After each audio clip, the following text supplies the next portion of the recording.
Hello, hello, hello. How is everyone doing today? That was quick. Yeah. Well, I shortened it just a little bit because apparently, when you make it over a certain length, you can't it doesn't upload properly into my media assets. So that's why I shortened Oh, it. well, hello and hello to the chat if everybody's here. Mm-hmm. Oh, you know what? Um,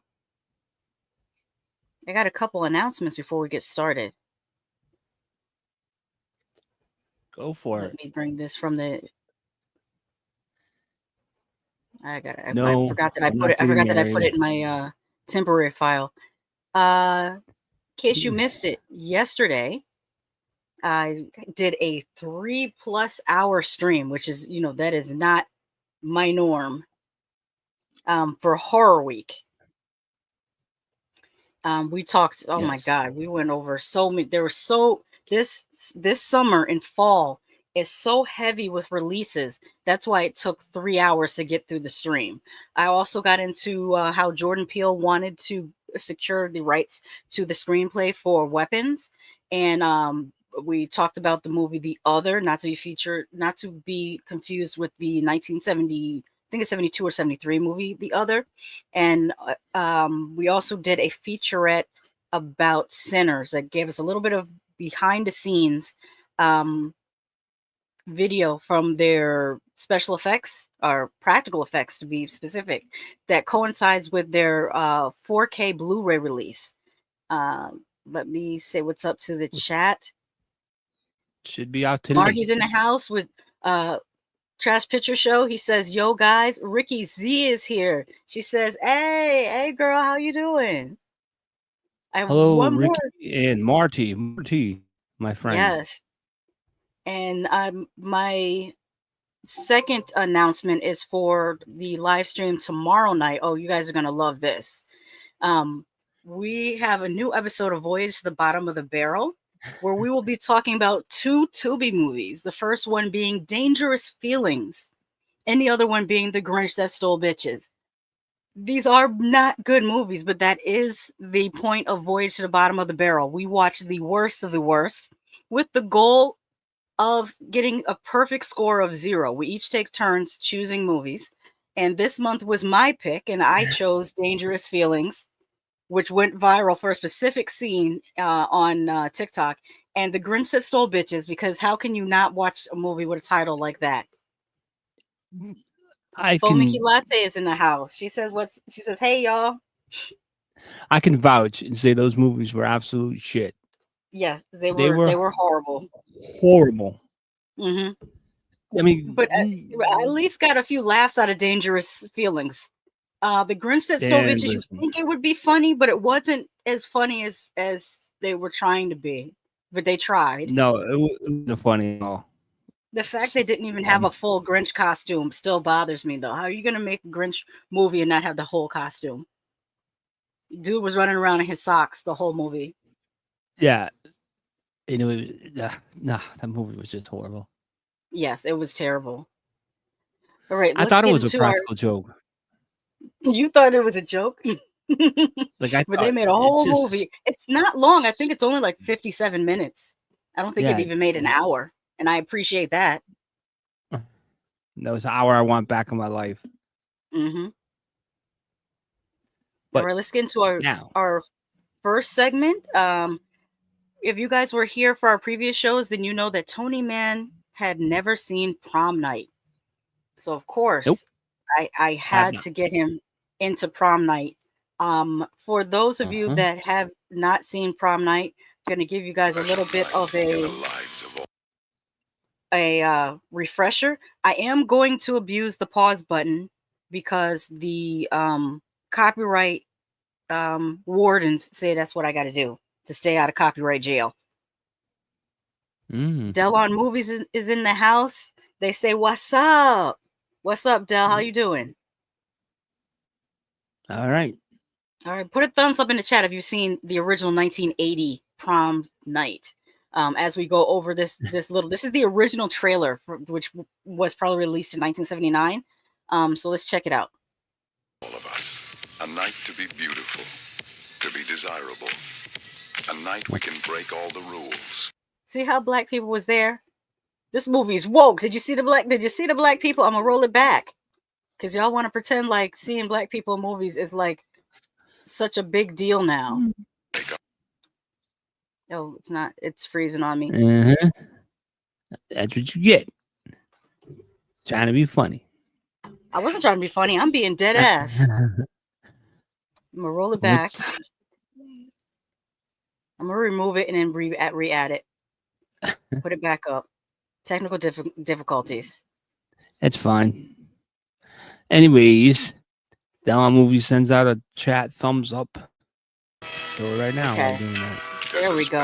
In the lives of all of us. A night to be beautiful, to be desirable. A night we can break all. Right there. That's what I was talking about. People want to get in their feelings every time they see a black face. We've been in the movies. You will be all right. You will deal. The rules and make our own. Prom night. Everyone at Hamilton High is getting ready for prom night. It's a day of rehearsals, arrangements, final preparations, and last minute. Notice that little how he's tearing out the pictures out of the yearbook. What made us start talking about prom night again was because of Fear Street prom night and how it was trying to reference prom night. Prom Queen. Fear Prom Queen. That's right. Fear Street Prom Queen. Yes, but definitely was trying to reference prom night. Ricky Z says it's on my list to watch. I hope you enjoy it. I look forward to your opinion on it, though. It was on my list never to watch, really. They forced me to watch it. I'm going to replicate this outfit with this red shirt and white pants. I like it. Wendy, do you still like to play games? They're too old for games, but someone still wants to play. What? Kelly, it's been a long...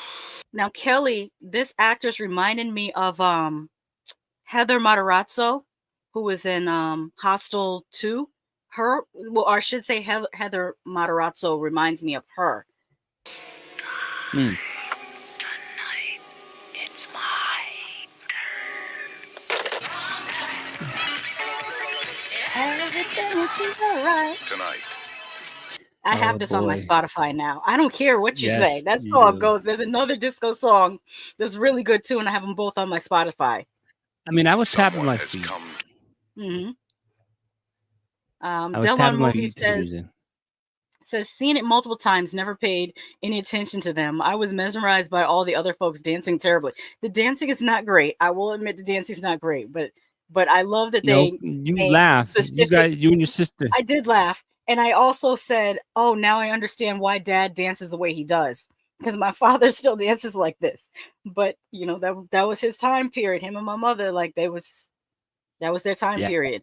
And I said, there was something else I was going to say. Oh, go ahead. I was going to say, and if you remember, I said that all I remember was traumatizing was doing a bump with my mother and then bumping you really, really hard with her hip to, like, knock you down on the floor. Mm-hmm. Oh, I remember what I was going to say. I was impressed that they wrote disco songs specifically for this movie. To the prom alone. You know they wanted to do probably a soundtrack.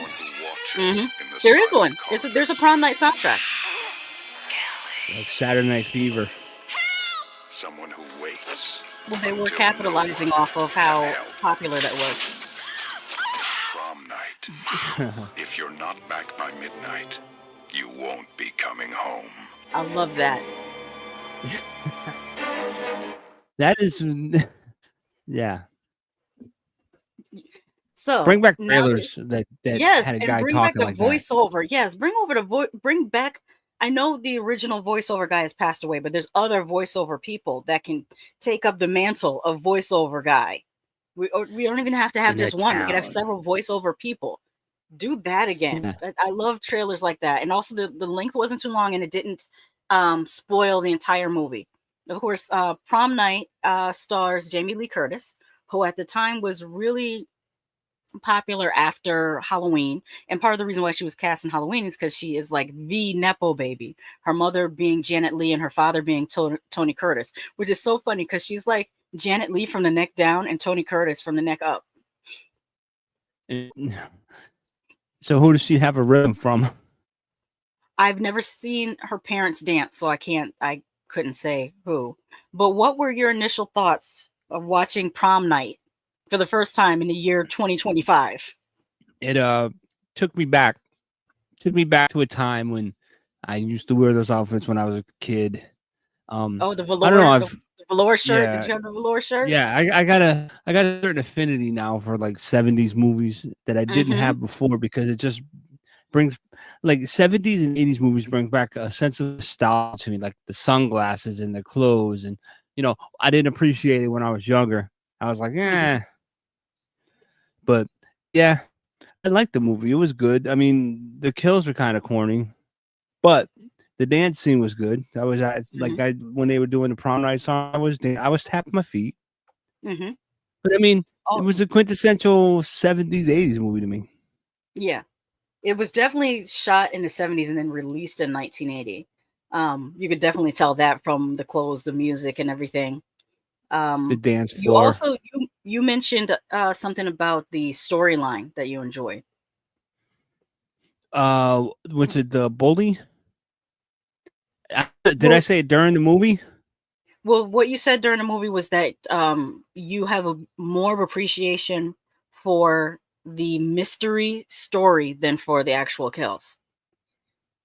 Yeah, because it builds everything up. You wonder it's like who done it. Even though I Hmm. guessed it right away. Wasn't this the one I guessed right away? There was one of these that you showed me. I was like, that's who it is. And you guys were like, No, no, okay. this was not the one. This was not the one. Oh, No, yeah. you guessed who it was right away in pieces. That's the one where you were like, he did it. Yeah, because I mean, come on. It was, but yeah, like the killer whispering. The only thing I didn't like is how. I mean, I guess it was back then because it was the 70s, but I remember like in the 80s when people would crank call and go, hey, yeah. We'd be like, whatever, the fuck up. But Mhm. yeah, and we would just egg them on as they're whispering or like crank calling you.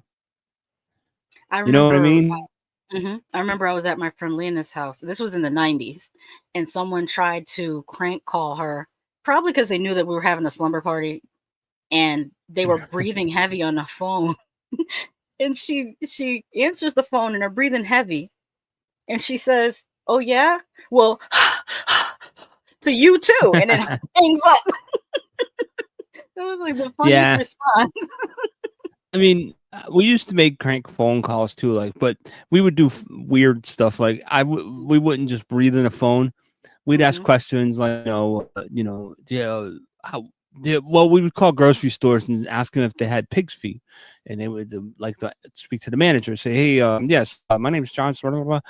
Do you have pig's feet?" And he'd go, "Yes, I do." And I'd say, "Well, put shoes on, and no one will notice." And click, you hang up the phone on them That's a funny one. because I it. haven't heard that one before. My Oh mother yeah, told me about one where she said you could call up and ask, "Do you have Prince Albert in a can?"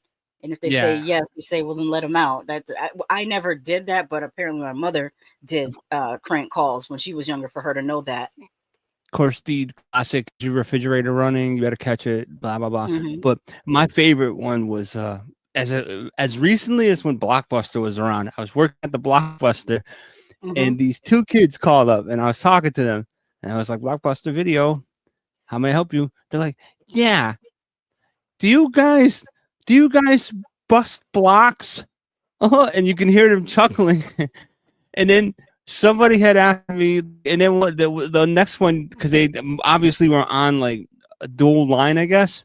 Hmm. And you can hear the other one say to me, yeah, what kind of movies do you have? Do you have any pornos?" And I said, "Yeah, we got one with your mom. It's right on the top shelf." And they hung up on me because you can't out crank call a Gen Xer. You just can't. No, probably not. We, it's the Oh, best thing. speaking of a Gen X moment, this has nothing to do with movies, but it was very, very funny. I've been watching the live streams of people who have been attending the Diddy trial, and there is a YouTuber named Tisa Tells, and she was doing her live stream, and someone tried to troll her, and they were like, I can see your mustache. And she says back to them, I wish I could say the same for your dick. Do you want to borrow some testosterone? And then went right back to reporting on Diddy. I was like, you cannot.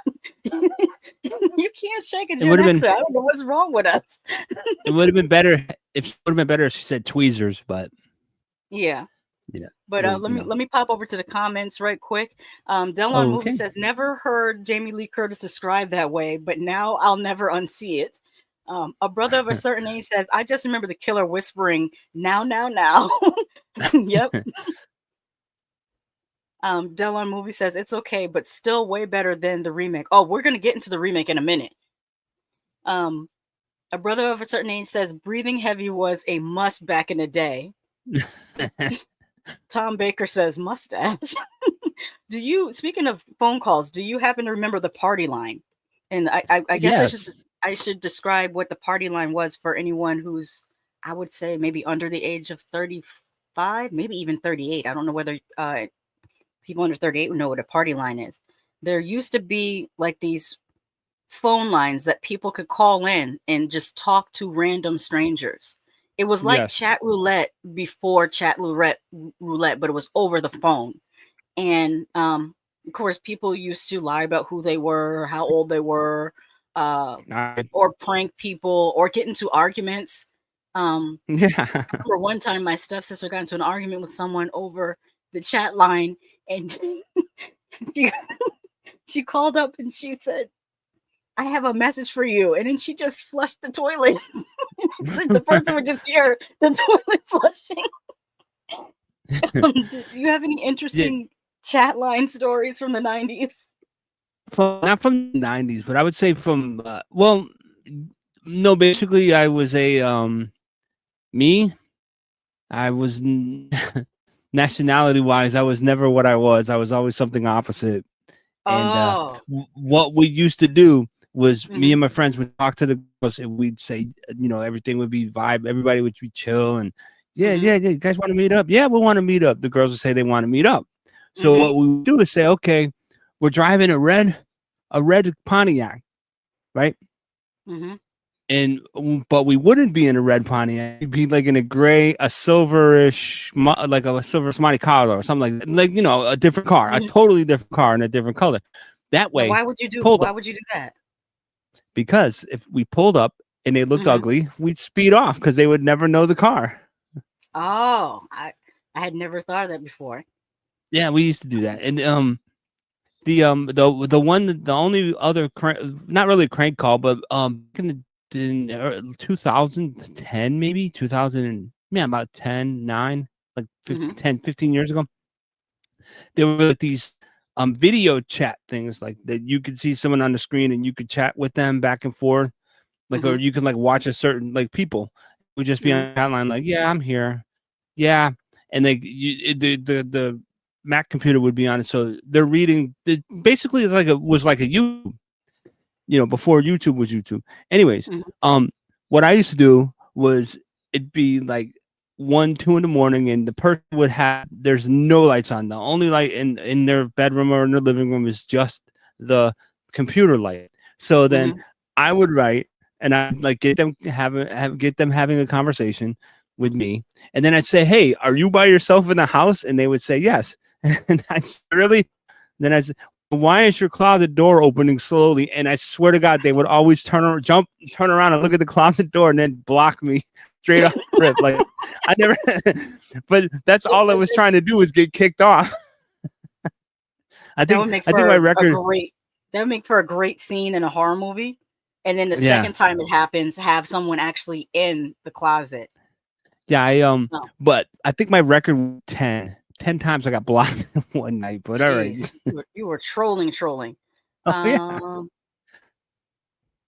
Movie says, I remember the party lines. Lots of kids ran up their parents' phone bills. LOL. A brother of a certain age says, and there was no caller ID back in the day, so you could get away with a little more. Oh yeah, they couldn't find out who you were. No, but there was star 69. Oh yeah. Del says, exactly.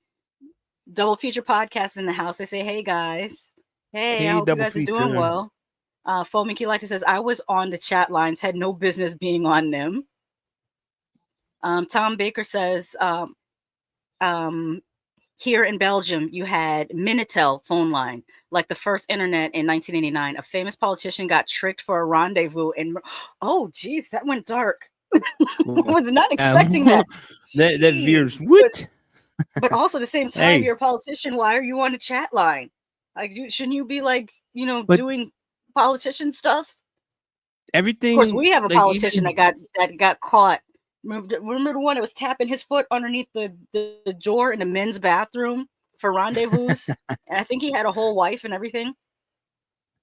yeah. Tom Baker The says Minitel was a French-Belgium internet used during 1989 to 92. Oh, invention used in 1989 to 92. I remember the internet when it first. I mean, I was fortunate that we had the internet like right when it came out because both my father and my stepfather are engineers, so like early adopters. And I remember there was like nobody on the internet. It was like super sparse compared to I now got where disc. everybody's on Yeah. it. You always have to have the disc for the AOL online. Dell on movie says star 69 was easy to avoid. Just don't answer when it rang back.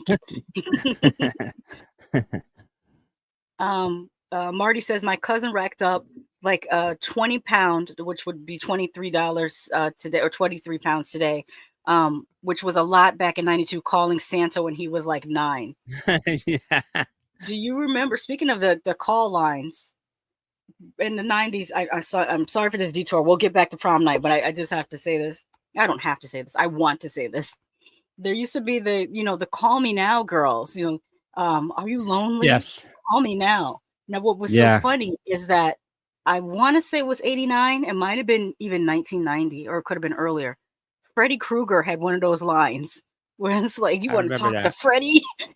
Call me I now. remember that.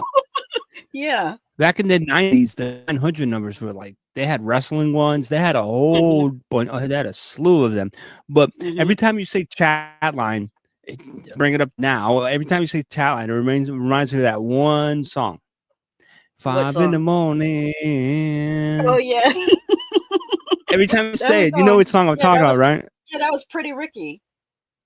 What was it called? Hotline. I think it was Now called I'm on a Hotline. hotline. Yeah. Yeah. Yeah, I think it.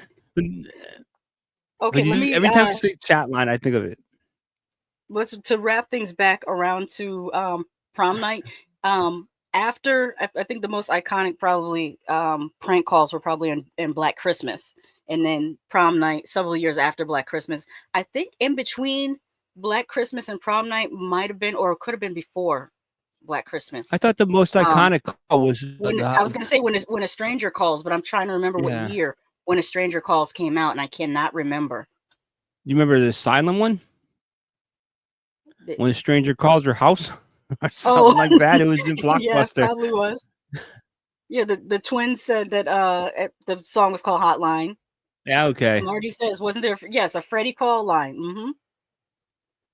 But yeah, I think prom night. I like how it starts out with the kids playing this game that I don't think we've ever played in the US unless it's somewhere really obscure. I feel like they made up this game that they were playing at the beginning. The killer is coming, the killer is coming. And then how it jumps 6 years to the future. One of the things I loved is how they would show the child, like a flashback to the child, and then have it like transition into the teen so that you knew which child corresponded to which teenager. I thought that was a really quick way of showing us who's who without doing that exposition, that sloppy exposition. Even with the siblings, never once does somebody say, well, you're my brother, you're my sister. We know they're siblings just by their interaction.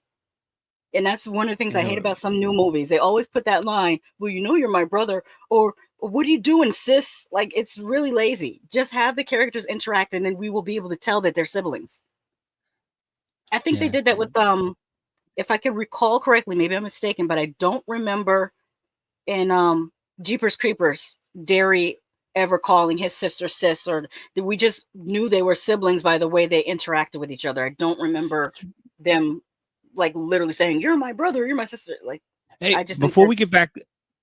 get back to the prom, I have a question. Now that you brought up Jeepers Creepers, I was Mhm, flipping around the TV, right, and mhm. there was a scene, and I saw this thing with a black hat, black jacket, and it looked like it was doing martial arts, and then it threw some like like a black spear through somebody's chest. These two guys, and like it looked like a shed or something. Did the fucking meet Jeepers Creepers do karate? Because it was Jeepers Creepers, but I don't know which one it was. But Jeepers Creepers fighting like doing like kung fu or something. He threw a black sticky spear through somebody's chest. It was Jeepers Creepers. That sounds like the first one. No, the first It he never did it that. wasn't. Then I don't know No, what it was Jeepers not. Creepers is. Was it Because in the second one, Reborn? all I know what I mostly remember from Jeepers Creepers, I remember all the messed up stuff. I remember when the Jeepers um broke into Derry's car and smelled his underwear. Like that's how we knew. That was a tell right there that the director was on some other type of time.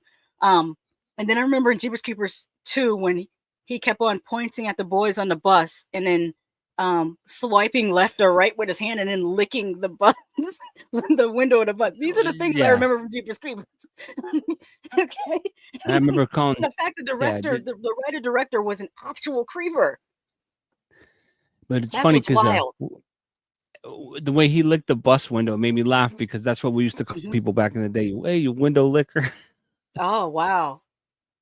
Yeah, but no, if anybody in the chat knows what the hell I'm talking about, because I swear he was fighting like it was against two people and they had suits on, and one of them I had black hair. That's all I remember. And I said, what the hell is Maybe this it shit? was maybe it was in one of those later scary movies because I only watched the first two with the Wayans brothers. No, So I don't know what's in the other scary movie sequels. I think they because went up to 4 or no, 5. No, because they he went to 5. played because after he hit one with the spear or whatever, Mhm. they had the old record player and it was spinning on the table, and I think it was playing Jeepers Creepers. Where'd you get this Yeah, people? But I could doesn't tell mean it it's was the not. creeper. But that doesn't mean it wasn't in a scary movie skit.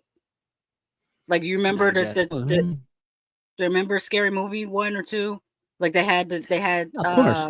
Kayako in it in Scary Movie 2, I think. Like so they can put characters from regular. There was in Haunted House with Marlon Wayans. He had Annabelle in it. Like so it could have He been one was of doing those. some he was doing some dastardly things there. Mhm. Anything else I want to say about Prom Night besides the random disco dance in the middle of the movie was fun. I liked that. I I like like the that floor. the killer's shiesty mask had sparkles on it. I don't know if anyone noticed that. Like, Yes. why does your shiesty mask have sparkles on it? But that would be a great cosplay. Only at a convention. I do not advocate for anyone walking around with shiesties outside of a costume convention because like times are getting dicey. You don't want anybody to mistake you for an actual criminal. And for those of you that don't know what a shiesty is, like Marty or anyone else, Oh, shiesty it's is a a ski mask. yeah, it's a It's ski either the mask. Like ski what? mask that you see in the picture there, or it's another one that look like ninjas, Mm-hmm.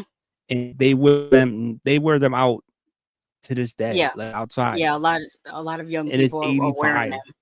Yeah, especially down here in Florida. It's killing me that you guys are walking around Mhm. with shiesties and sweatshirts on. It's literally Orlando, Florida. Like, what are you doing? Um, Uh, Double Feature says Prom Night is a fun one. Delon Movies says, yeah, The Killer is Coming is not a real game. I'm glad it's not just me that's like this. Who made up this game? Double Feature says, no, they didn't in Jeepers Creepers. It was just established they were siblings. Exactly. Dell also says, I've never seen any of the Jeepers Creepers movies.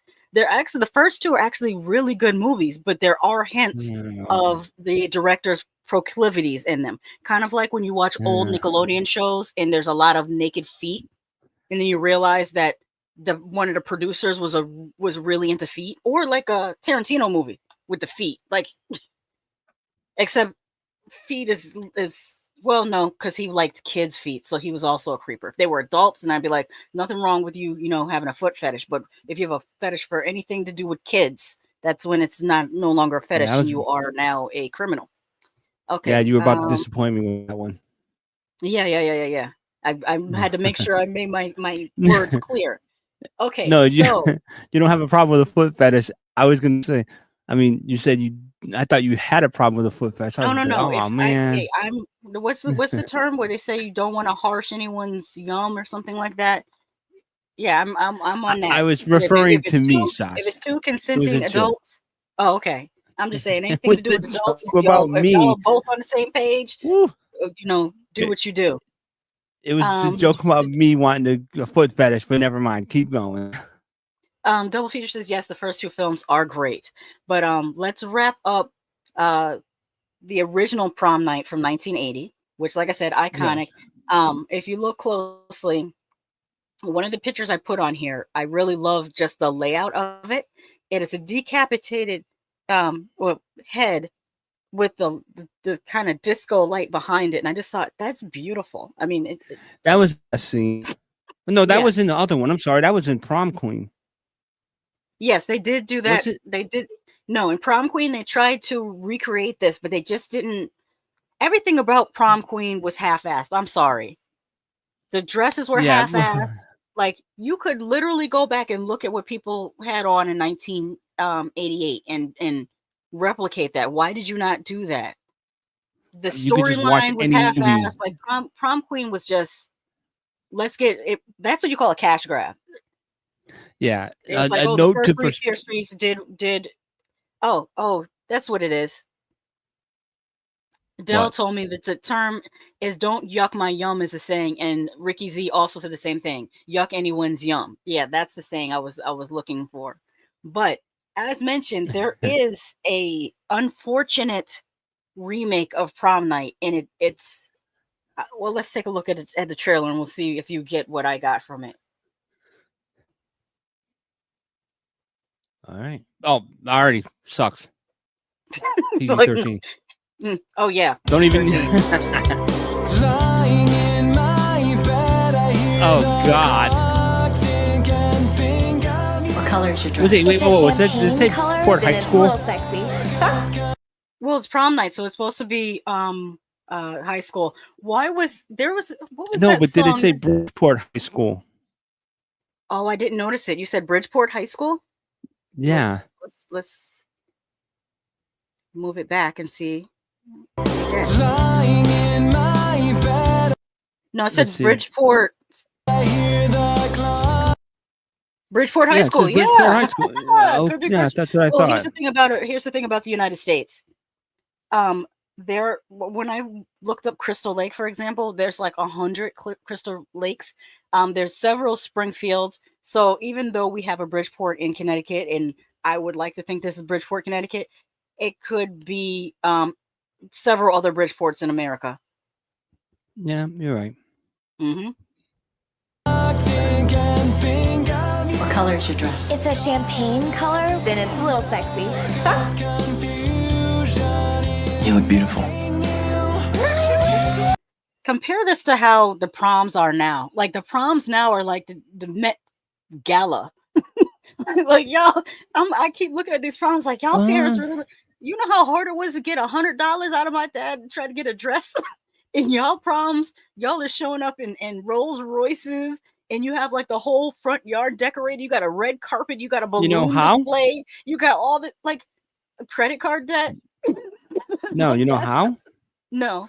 No, I it's because they save money on dresses, on fabric for the dresses.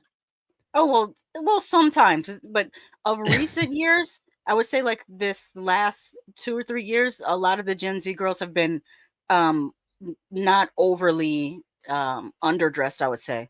There's a lot of ruffles, a lot of trains. That's why I was comparing it to the Met Gala or like the Oscars, these gowns. Like, these gowns are like beyond, which is not a bad thing. I enjoy looking at them. I just, every time I see it, I just see money. And I'm like, man, I could have never got my parents to try to spend. Well, even with an after school job, I didn't really make that much money in my after school job either. But then these kids, maybe they were mining crypto since they were 12. You know, because they're Gen Z. They might have online businesses and stuff. Like, there's so much more ways they can get money today that we couldn't back in the day. Well, thankfully I'm a man, because all I had to do was rent a tux. No, well, a lot of the young men are not renting tuxes; they're having their tuxes specially made. Oh, I saw a but Roblox tux, what? What or was the? it Minecraft? No, what I misspoke. I think it was Minecraft. But either way, it was Yeah. specially made. Yeah. So speaking of, Ricky Z agrees with me. She says prom queen should have been giving us Heathers. Yes, 80s is such a fun decade to revisit, and they didn't even nail the hair. Oh, what a missed opportunity. Tom Baker says, I've not seen the remake of Prom Night. You're Dell not missing says anything from what I to Tom, you're not missing anything, which is the same thing you just said. Yeah, you're really not. Tom says a different ending, a different everything, Tom, a different everything.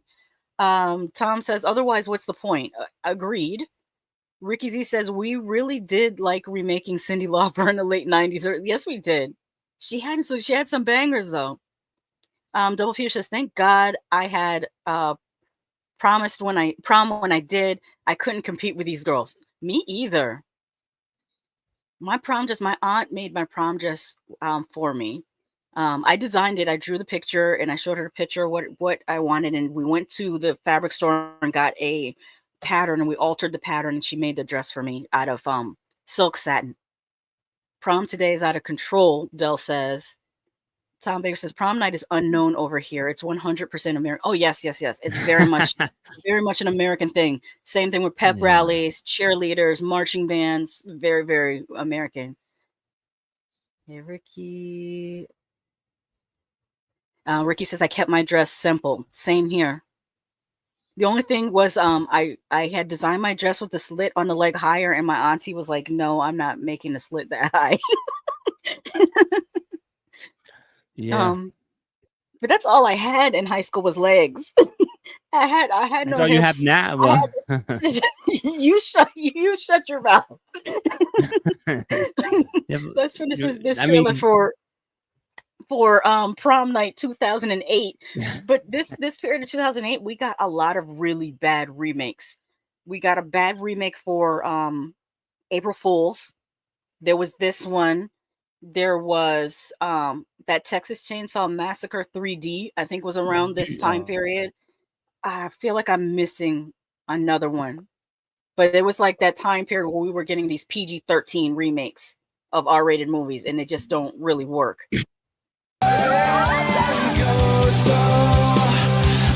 Oh, we're turning in.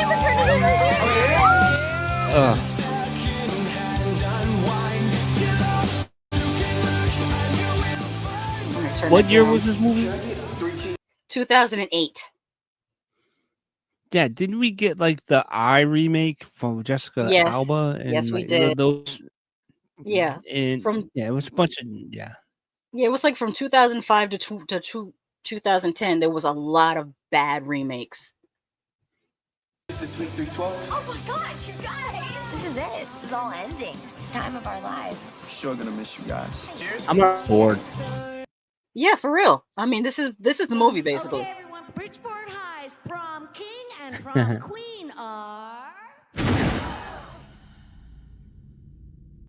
Fun fact: I don't even know Splash. who my prom king and queen were because I left the prom before it was announced. Literally showed Yeah, up. I did too. I took my prom pictures and then we left. And we went to a and- nightclub. Which Yeah. we lied about our ages to get in because I was not 18 years old, but it still let me. I mean, we're literally in prom clothes and they still let us in. Yeah, no trauma dumping over here today. Where's the blood? I don't think there was a single drop of blood in this movie, and it's supposed to be a slasher movie. 3 years ago, this guy, he got it. Oh, that was Idris Elba. I forgot he was in this. That's what a young I female just was student gonna ask He that. went psycho. He's been in a maximum security prison up until 3 days ago. Claire? What the hell? He's somewhere in this hotel. Yeah. Is anybody here? And they just told you the whole entire story. Yeah, pretty much. Like- I mean, this is literally all that happens in this movie. It's horrible. They It's just a psycho it's just killer. them. It's just them in the hotel, and the psycho killer is just going through the hotel killing them, but you don't see any of the Is- kills because it's all cutaways.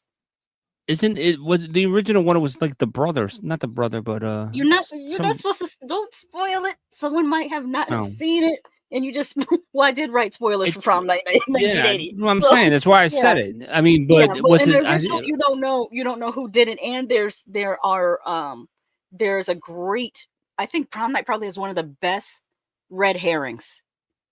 Probably one of the best. Yeah. Because you really think that it's the escaped psycho patient, psych ward patient, I should say. You really think it's the escaped psych ward patient, but they tell his story for no reason at all because it's not him.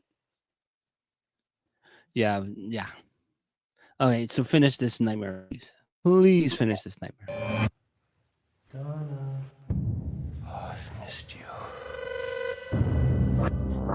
Oh yeah, and the killer just wears a baseball cap. That's not scary.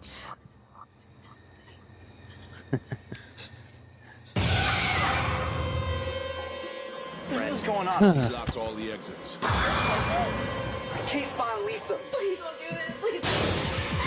This is a slasher movie I would show to, like, if I had great a pause. 6-year-old. Like, if I had a 6-year-old that wanted to watch slasher movies, I would show them this movie because there's like nothing that This is is like starter slasher. Yeah, it's like a starter slasher movie. So if you have a small child that insists they want to watch the slasher movie, this is the one you start them out with. I got officers down. I need backup now.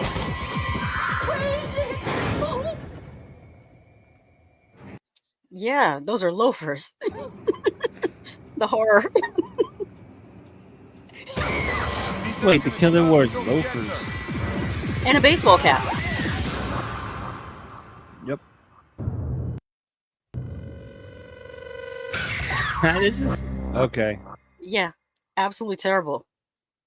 Even the poster for it is terrible. Look at this poster. This is terrible. Actually, I like the poster. I don't think it's as good as the original poster.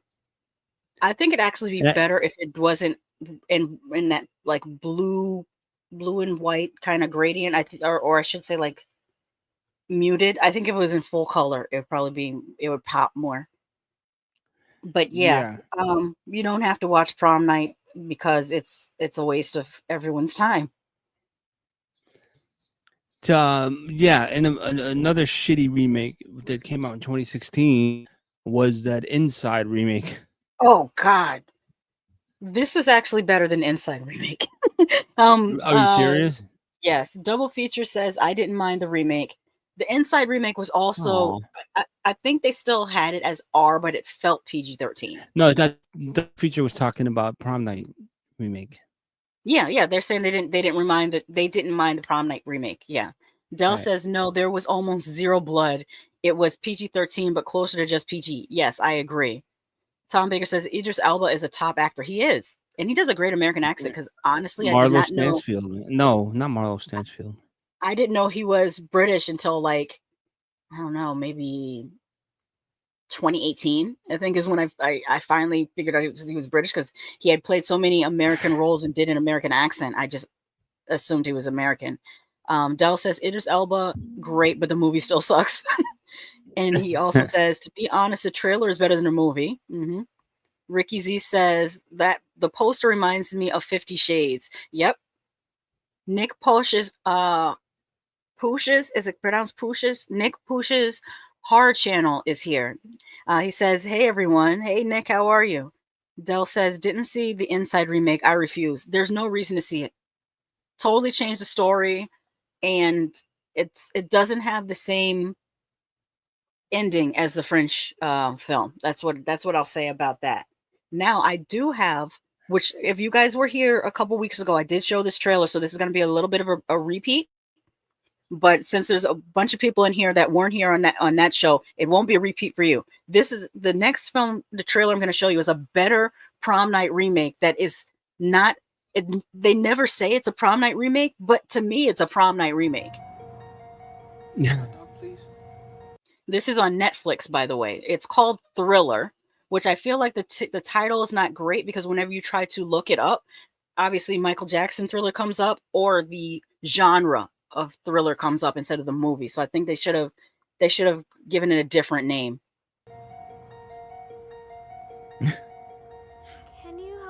Oh yeah, you showed me this. Mm-hmm. And it starts almost the same as Prom Night, with the kids playing inside of an abandoned place, and but they're not playing The Killer Is Coming. It's almost the same thing, but it's called something different. Yeah. And same thing happens as what happened in the opening to Prom Night. Except there's more kids that have to keep a secret instead of only 5 or 6 that have to keep a secret. Yeah, I said it was 8 of them. Prom Night meets I Know What You Did Last Summer. Gonna get you! I'm gonna get you. Shout out to Blumhouse. Mm-hmm. He actually said it's Blum. His name is Jason Blum. No, Blumhouse.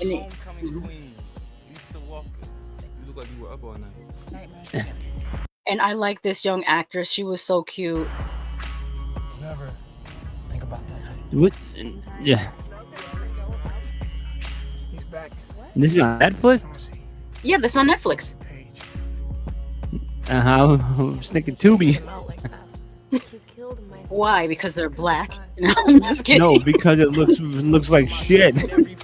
Oh, that's not right. Look at RZA as this. Oh, that's right. That's right. That's when you paused it and you asked me who the hell that was. Y'all, everybody had to tell me RZA. Yes. We get a little bit of blood. It's not very gory, but at least there's a little bit of blood. Let me get this straight. So Chauncey Page comes home after serving 4 years in juvie, and the first thing he does is stalk you and your friends on homecoming weekend. That's another thing that's changed. Instead of it being prom, it is homecoming, and that's where they should have changed the title. They should have called it Homecoming or Homecoming Revenge or something to do with homecoming instead of Thriller. You sound like maybe the killer's name is Thriller. Homecoming Night, like Prom Night, but Homecoming Night, just so that it stands out from any other movies called Homecoming. Because I'm sure there's already movies called Homecoming. Girls in a scary movie. Boo. That's not funny.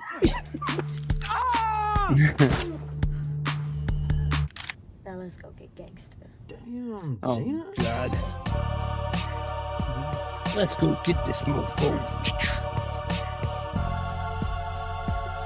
The music is not great either.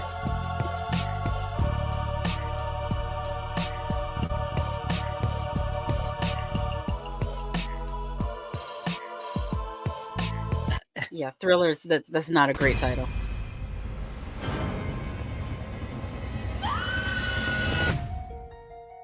You know what?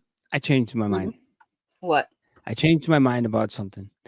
I'm actually probably going to enjoy this. You know why I say that? Why? Just like I enjoyed Werewolves.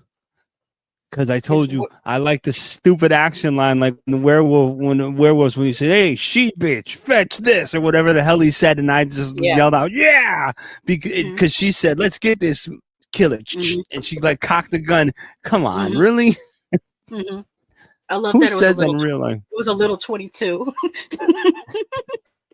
Well, I mean, it would still do some damage, but yeah. I'm just thinking about, it's like if you were a teen girl picking a gun, that would be the one that I would pick. Like it's very. No, all you want to do, you want to shut a motherfucker down. You ain't trying to give him a skin rash.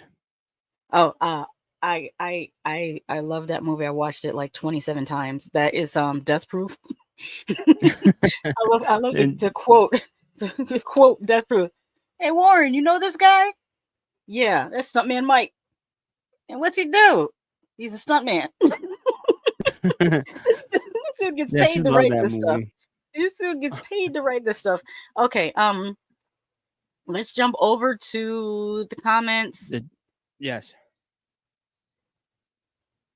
Double Feature says, I haven't seen it either. And Dell says, haven't seen Thriller yet. Terrible title.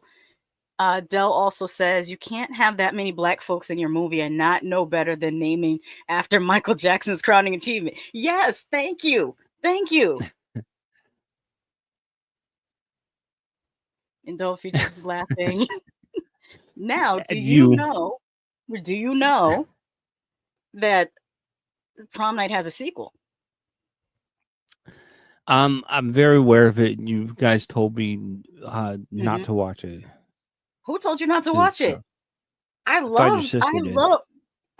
I love the sequel because it goes in a totally different direction. Now the thing with Was there a Prom Night is there a beheading? I can't remember. I will Yeah, say I know this, you the love thing the about- beheadings. The thing about Prom Night is because it came after Black Christmas and Halloween, it's largely influenced by that style of slasher movie. Prom Night 2, Hello, Mary Lou, is very much inspired by Nightmare on Elm Street. And I'll show you the trailer so you can check it out. And I like that. Oh boy, this is rated R. Mm-hmm. What year was it? 1987. Oh my god! You might want to turn. Well, maybe not. I was gonna say the volume because the song. Yeah. Have you seen Mary Lou?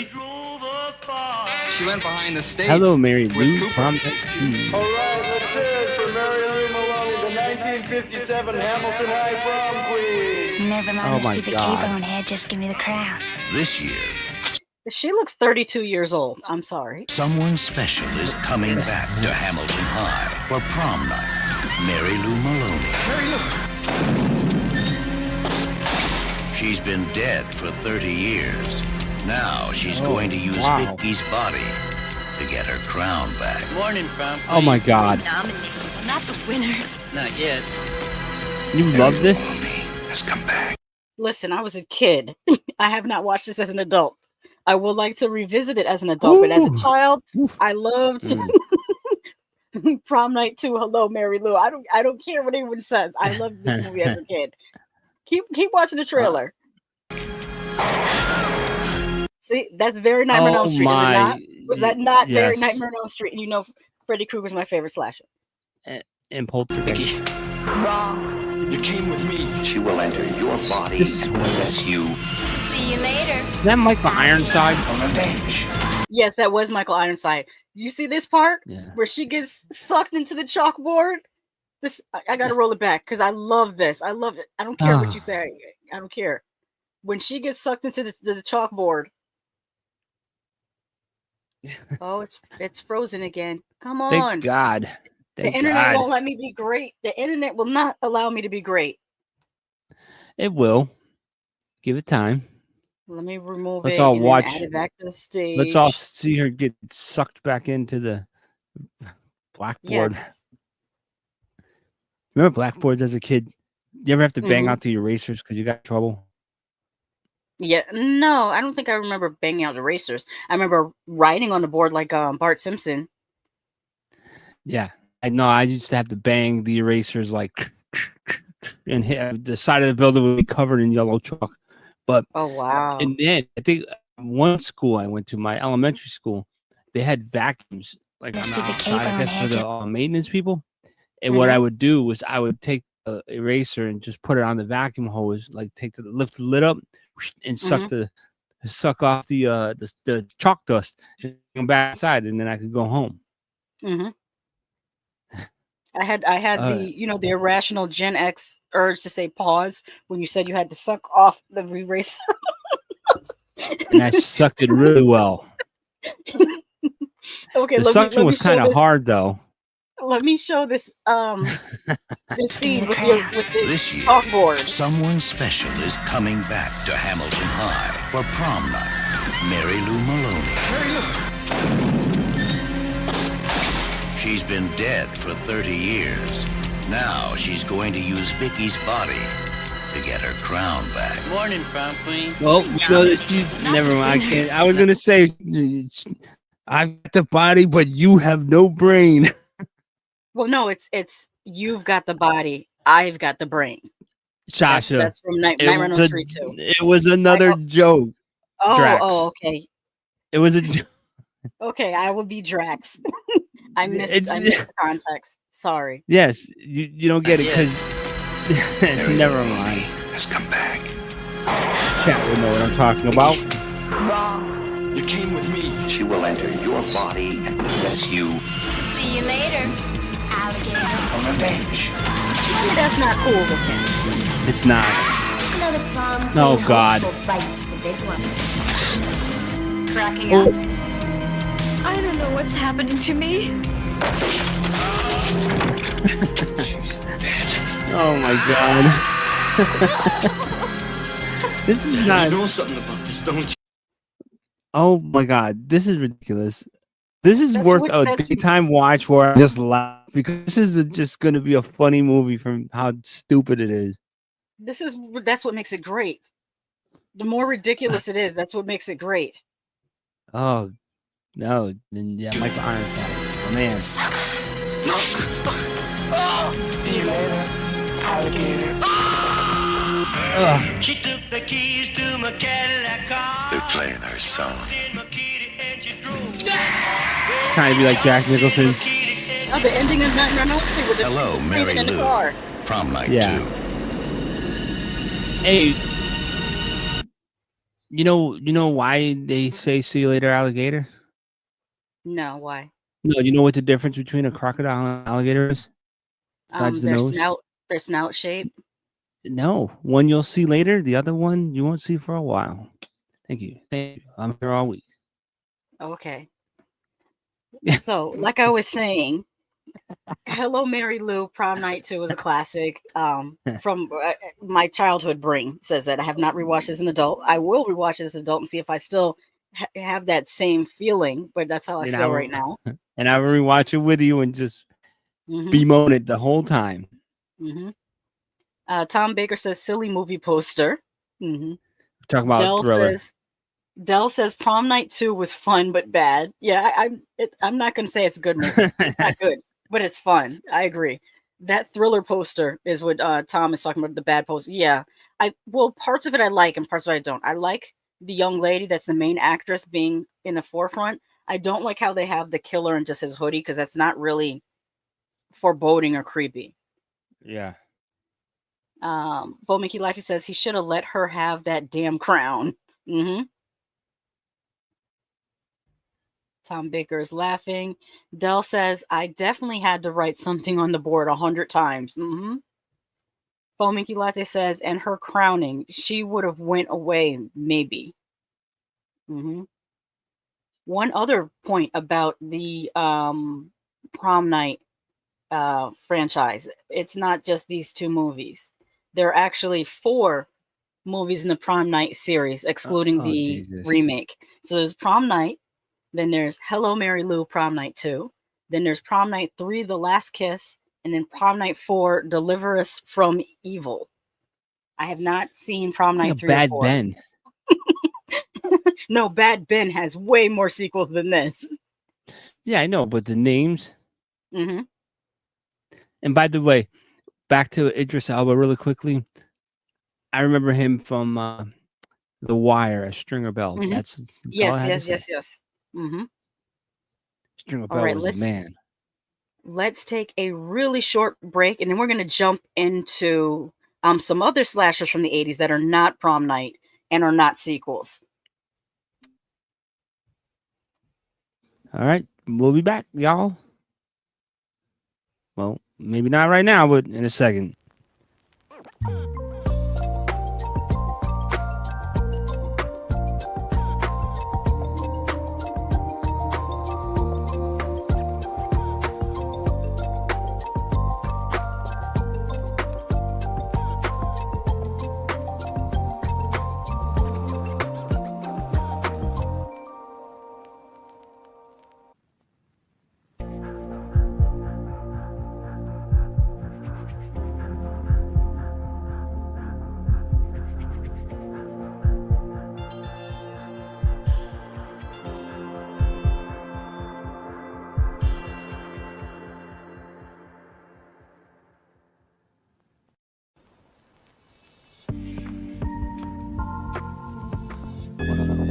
Now on with the show.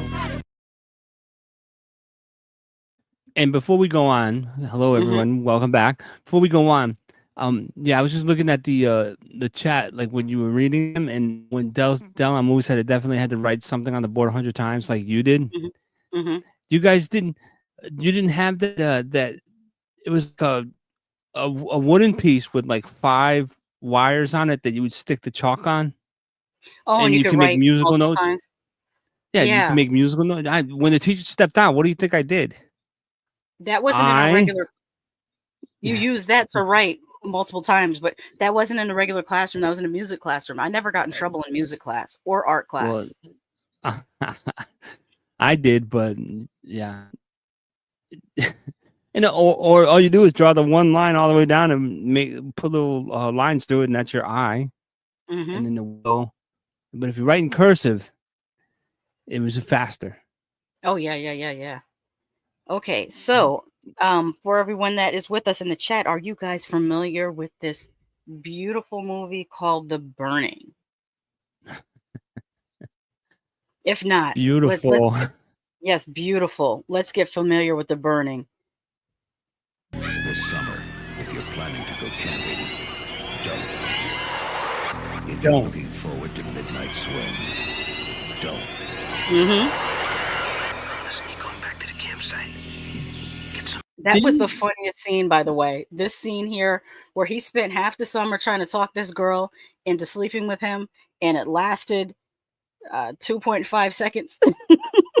You know what? If I remember correctly, didn't Eli Roth do in between the Planet Terror and Death Proof, when the long one? There was a trailer for a movie called Don't. I remember that because it kept saying don't, Yes, don't. That trailer did happen, but it wasn't Eli Roth, I don't think. I think he did this trailer for Thanksgiving. Let me see. Which director did the trailer for Don't in between Death Proof and Planet Terror? Edgar Wright was the director that did Don't. Yeah, he's known for Shaun of the Dead. Okay. Yeah, because you could see where he watching got, this trailer.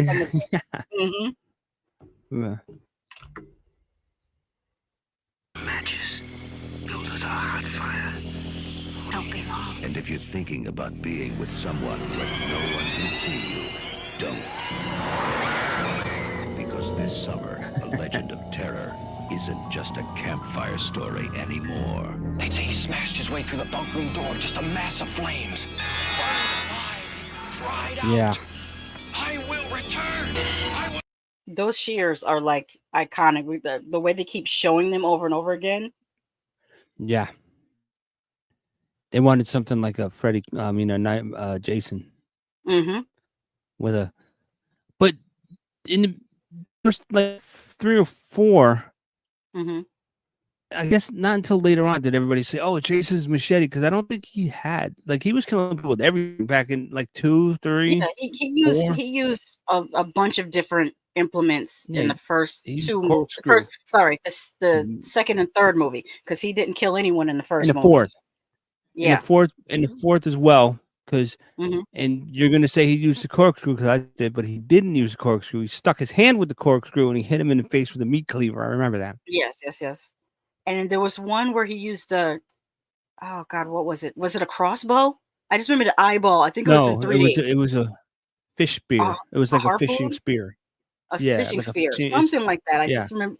I can just picture it going through the back of her head and out through her eyeball. That was pretty cool. The you can wire. see the string. You can see the string attached. That's one of those movies. I don't know whether you want the 4K edition. You're going to see all of the bells and whistles from around the special effects. But let's finish this. I'll have my revenge. He lives on whatever he can catch. Right now, he's out there, watching, waiting. Who's there? What happened was If you look closely, you'll see a young Jason Alexander in this as well. summer 5 years ago is about to happen again and again and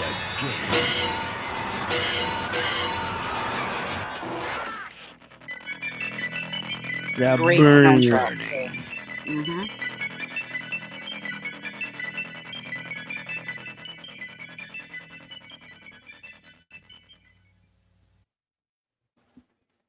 Yeah. Also, Tom Savini did the special effects makeup in this. Yeah. It's actually I guess the killer is based off of the Cropsey legend. And if people don't know what the Cropsey legend is, the Cropsey legend is a prominent urban myth in Staten Island, New York, that centers around the figure of a boogeyman who would lurk in the abandoned Willowbrook State School and snatch children. The myth, often used to scare children away from the abandoned mental institution, gained heightened notoriety in the 80s due to a series of missing children and the emergence of Andre Rand, a man linked to the disappearances. It's Cropsey. All they really used from that legend is just the name in this movie, because there's no abandoned institution, and the character they're calling Cropsey was a groundsman at a summer camp. A special needs groundsman. He wasn't special needs. He was just regular groundsman, but the kids didn't like him. No, they didn't like him. He was written as well, from what I read, he's written to be an alcoholic. That's why his reaction wasn't as normal as what a reaction might be for what happened to him, because he was an alcoholic. They do zoom in on an empty liquor bottle next to him while he's sleeping, and I do wonder if Wes Craven bit a little bit off of this for Nightmare on Elm Street, because Cropsey's a groundskeeper. The kids think that he's creepy, and then they try to play a prank on him that results in him getting very horrifically burned and disfigured. Except for he survived. He didn't die like Freddy Krueger. And of course, he came back for revenge. But we found out that Freddy Krueger, they didn't play a practical joke on Freddy Krueger. No, I know. It's not.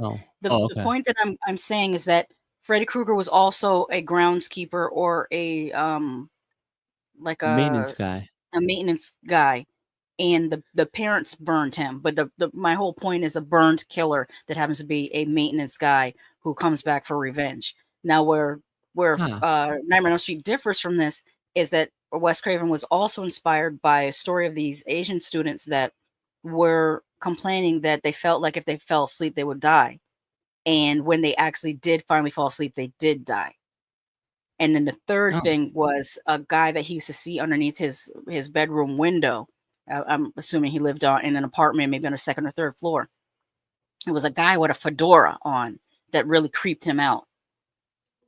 Those are the two influences that Wes Craven has mentioned, but I don't know whether the burning was a third thing that he didn't mention, because you don't want to say 2 years later after a movie came out, oh yeah, I was inspired by that movie back then.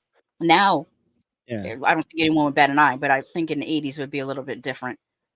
What are your initial thoughts upon seeing The Burning, since it was a first time watch for you in 2025? It was good. I'm not going to say it was one of the greatest movies.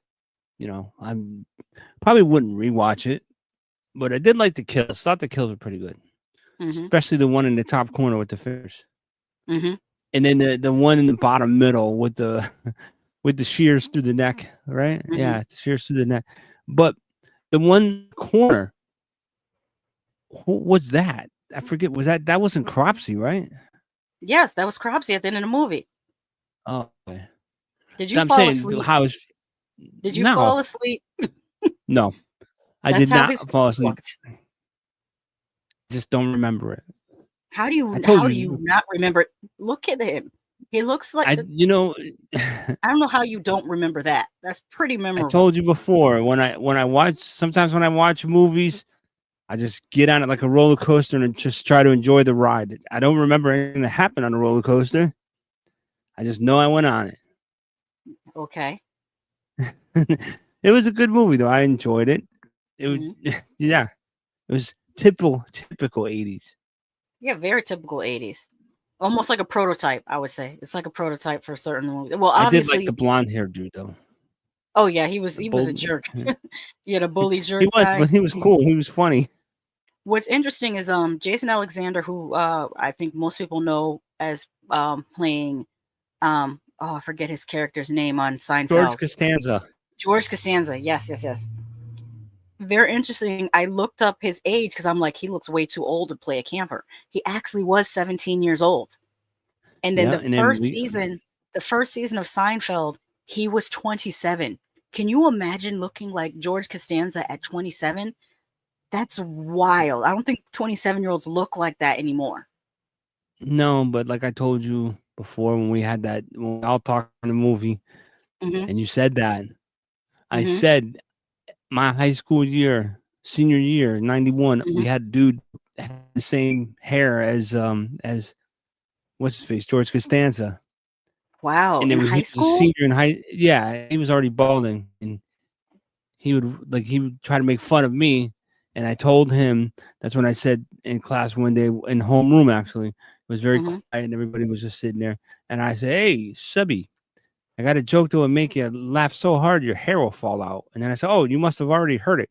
Remember, he wanted to fight me after school after that. Wow. But he was making fun of me. So I mean, hey, Yeah, it's yeah, Gen yeah, X that's true. again. Hey, don't start, none won't be none. Right. But the the Burning, it was a good movie, but there was another movie I liked a little bit better. Okay. Let me go over to the comments. Yes. Dell says only my music teacher had that thing. Same here. He also says haven't seen The Burning, but I've been meaning to. I believe, if I'm not mistaken, it's on Tubi. I believe that's where we watched it. Yes. Double Feature says love The Burning. Tom Baker says VHS rental days. Yes, because that cover, the poster artwork there is what the cover of the VHS looked like. Tom Baker says back then rental video stores made fortunes. I bet they did. Dell says Friday 13th 3 was a harpoon through the eye in 3D. Yes, I remember that. Because I remember me, my sister, my cousin, we rode our bikes to Cumberland Farms, which is in the northeast of the United States. It's kind of like a 7-Eleven, but it's very region specific. We rode our bikes there to get the 3D glasses because HBO had a special event where they were going to play Friday the 13th 3 in 3D, followed by The Creature from the Black Lagoon in 3D. And we rode our bikes to get the 3D glasses and then rode back home to watch the movies in 3D. Dell says, wait, he was 27 in the first season of Seinfeld? Yes. Isn't that wild? Now, the reverse of that is Ralph Macchio being 27 in the second Karate Kid. Yeah, but back to the 3D stuff. I don't remember what it was, but I remember there was it was either a show or a movie too, but it was like premiering on HBO, and we did go to Cumberland Farms. We rode our bikes to 7-Eleven because you would get a Slurpee and you get a pair of 3D glass. No, it might have been the Super Bowl. There was something that was going to be broadcast in 3D, and I remember them putting on the 3D glasses, and it didn't work. Oh man, maybe it's because my TV was black and white. Oh yeah, that's why it has to be in color.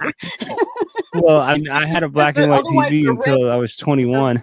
Yeah, the red and the blue wouldn't work the same. I don't think.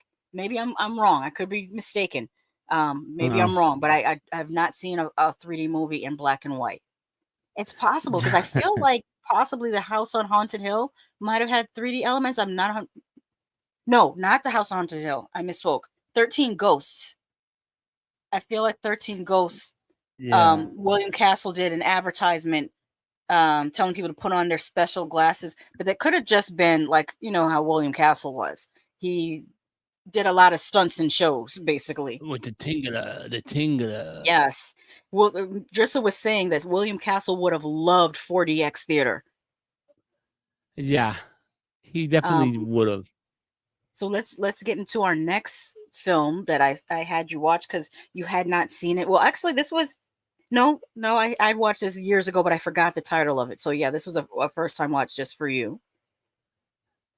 See if you guys have heard of this movie. It's an Italian.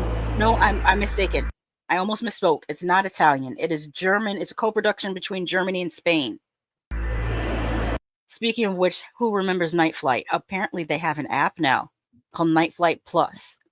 Oh, wow. Night Flight used to come on after USA Up all night. Yeah.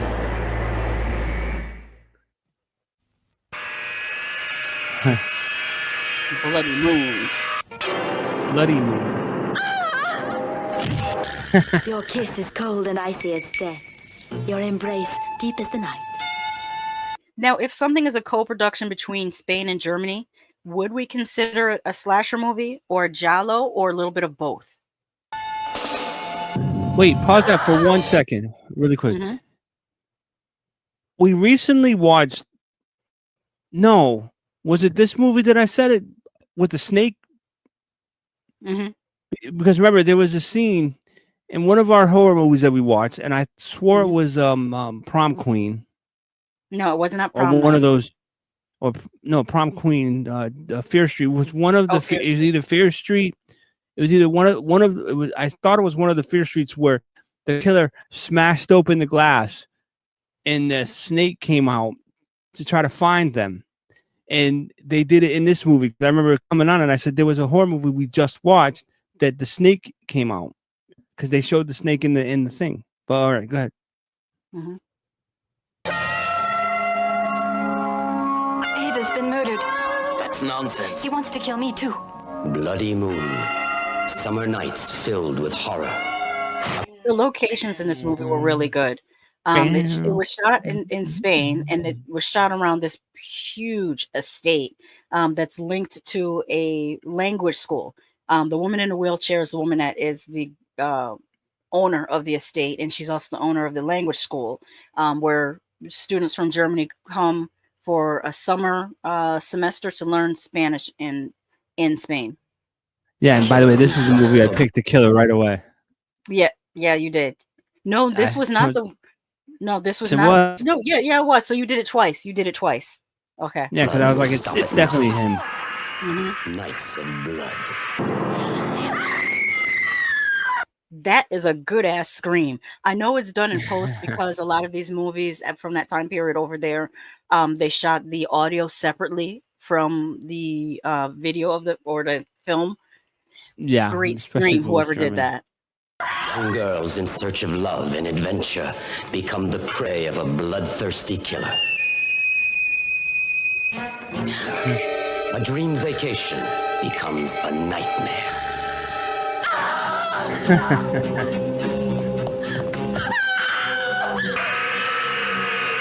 That scene right there, you see that saw and the lady strapped down to a rock? Man, I love that scene. Probably that was my favorite scene. Mm-hmm. Because that little kid came and stopped the little kid, he tried to save her. The killer just scared him away and hit the thing and said, right through her.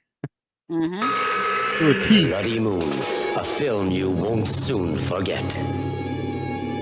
Bloody Moon. Bloody Moon. Mm-hmm. That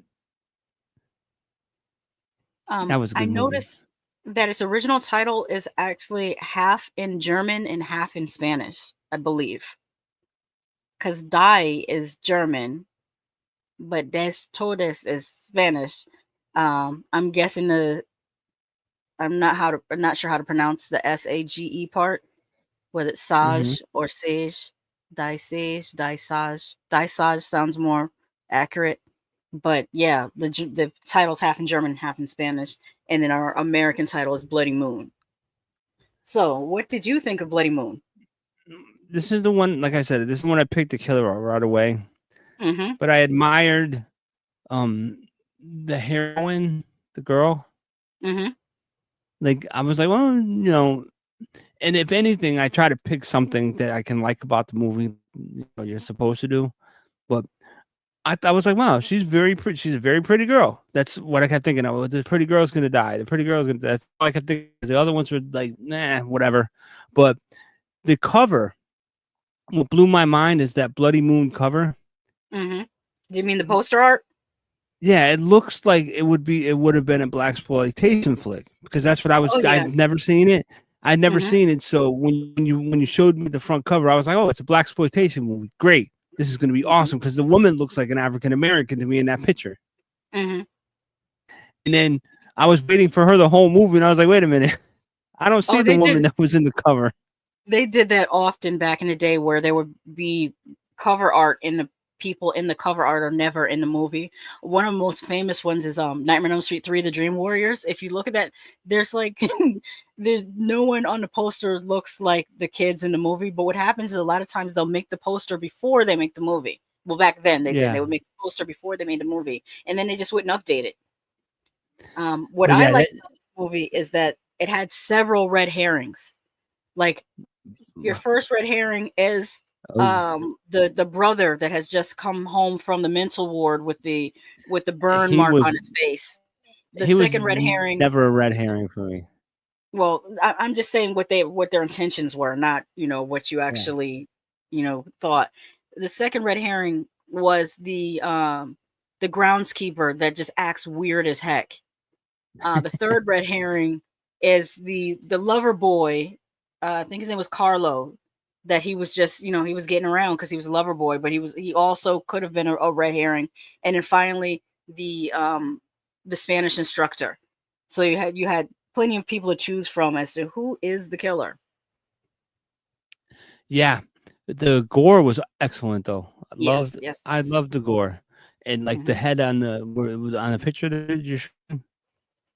I like that, but it seemed like they spent a lot more money on the gore than they did on that dude's makeup, the one that got his face burned. Yeah, yeah, yeah. Because it looked really bad, but the gore was great. Mm-hmm. But yes, this is probably in my top 5.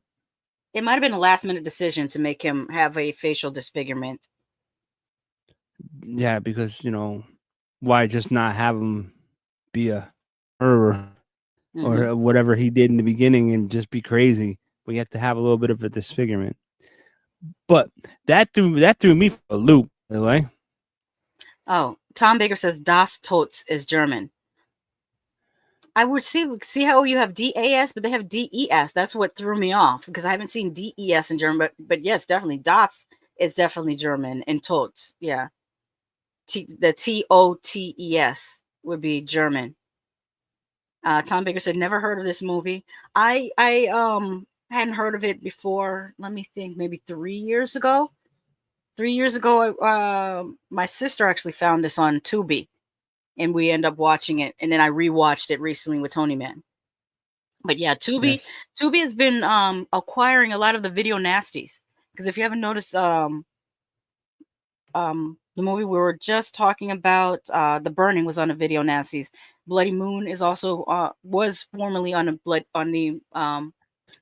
video nasties from I should explain if anyone's younger and it happens to not know what the video nasties are.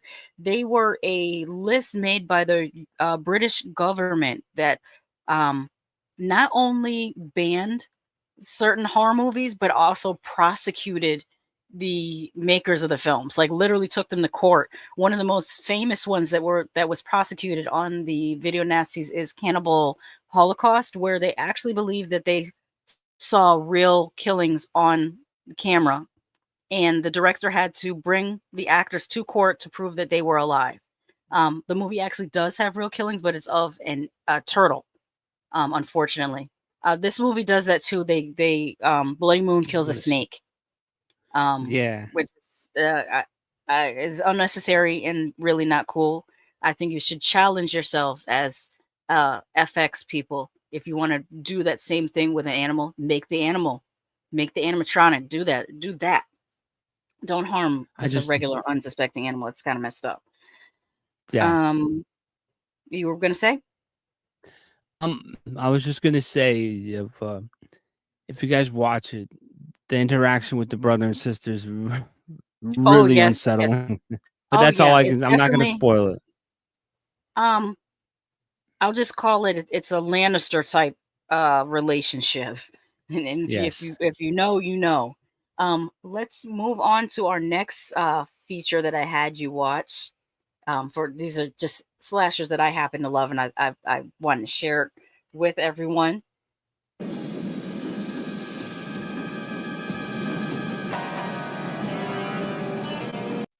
Can anyone guess which one this one is? Yes, I remember this one. This one I liked. This is a slasher film by Lucio Fulci. I would halfway consider it giallo, but not firmly. I feel like it sits in a space that's halfway in between giallo and halfway in between American slasher. And I would I think that Fulci did that on purpose. It feels like he did that on purpose. Yeah, this one was good.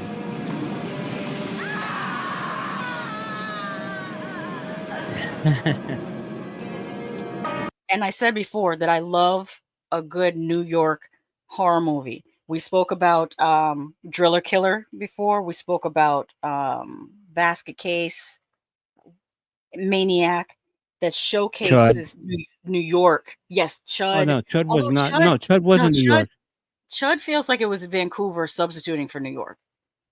I don't know why I feel that way, but I feel like Chud maybe was meant to feel like New York, but it was giving they shot in a different area and tried to make it look like New York. Probably too expensive. Yeah. But yes, I guess this one too. Mm-hmm.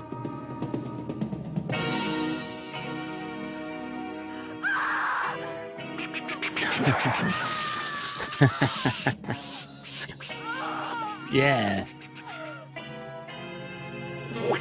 If you didn't happen to notice the noise that the killer was making, oh yeah, New York Ripper quacks like a duck and speaks in a Donald Duck voice.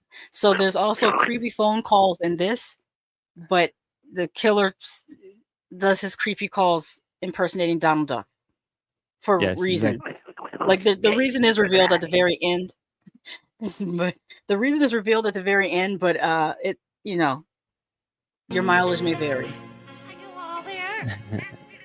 Oh, that scene with the razor blade. Oh my goodness. That was, for some reason, if it's like a machete or like a quick decapitation, easy for me to watch, but a slow razor blade, it just seems excruciating to watch. Yeah, I know. Speaking, what do you want? To dedicate murder to you.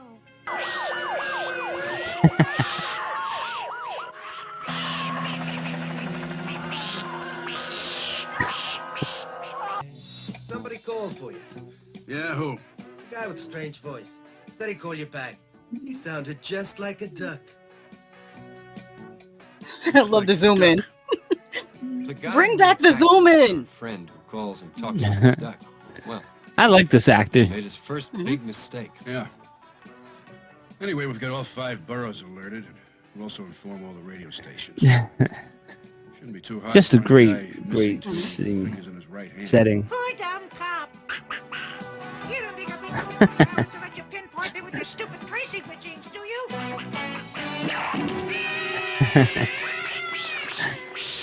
Yeah.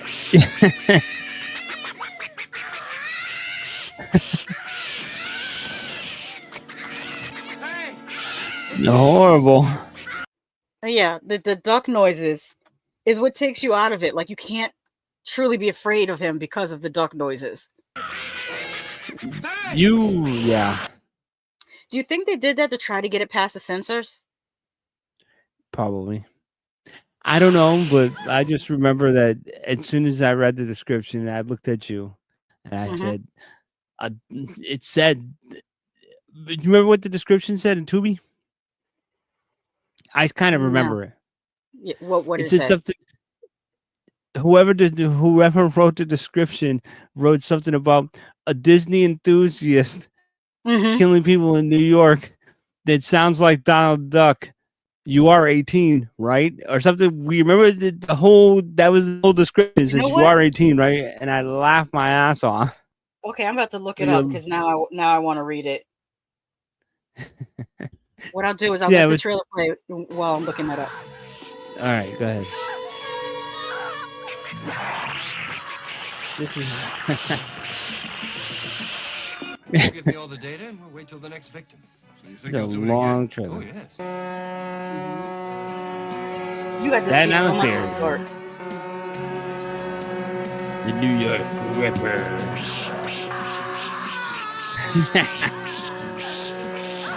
Jack Headley. Monte Kelly. Howard Ross. I love the screaming. The constant screaming. Yeah. Horrible. Okay, one correction.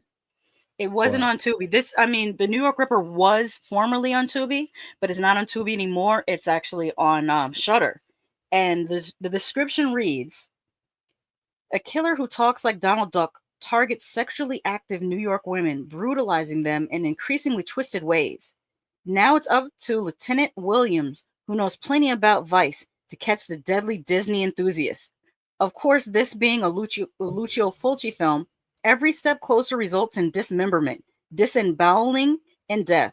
Set in the heyday of sleazy 1980s Times Square, which was rife with adult shops, theaters, and clubs, Fulci's sickening slasher inspired an orgy of outrage and censorship. But, you're over 18, right? That's the description on Shudder. Yeah, it was great. And One thing I did shout out to whoever described it. Yeah. The one thing I did leave out is that the killer often stabs women in the coochie. Like he'll start to stab. It's a Candyman type of thing where you know how Candyman said I will split you from your gut to your gullet. He starts lower, but he still tries to split them all the way up their body. Really wild stuff. Yeah, and he has an absolute hatred of women for a reason that's revealed at the end of the movie. Let me see. Yeah. Did we lose everyone? Because this is getting more extreme as we talk. Double Feature says, I have to watch this one. Been on a list for a while. Tom Baker says, all those nutters, poor New York cops. Oh, yeah. Even now, I know I brought it up earlier, but I'll bring it up again. Currently, Sean Diddy Combs is on trial in New York, and there's videos popping up on social media of kind of like people recording the newscasters trying to report from outside the courthouse.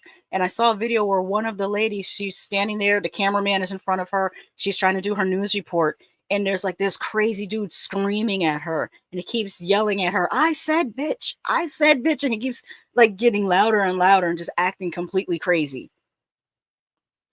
But a lot of New Yorkers, like, you have to approach it two ways. If they are just trying to intimidate you, sometimes you got to get loud back with them. But if they're a truly like completely insane person, you don't want to make eye contact. You want to pretend they don't exist. Like you want to be Stevie Wonder to their existence. You don't want to interact with them, because if they're truly off their rocker, they're just going to get worse if you interact with them. Yeah, But it's like the hard part is trying to tell the difference between the truly crazies and that I'm acting like I'm crazy so I can try to take advantage of you in some type of way, pickpocket you or some other crazy stuff. Think of it as Medusa. You don't want to stare at them in the face because you turn to stone, but they will mess with you. Yeah. So I try not to look them in the face because. That said, speaking of New York, the description did talk about the heyday of Times Square. For those of you that don't know, Times Square used to be very seedy during the 70s and early 80s, and it did have a lot of peep shows, strip clubs, streetwalkers, pimps. Like it was a very, very seedy place.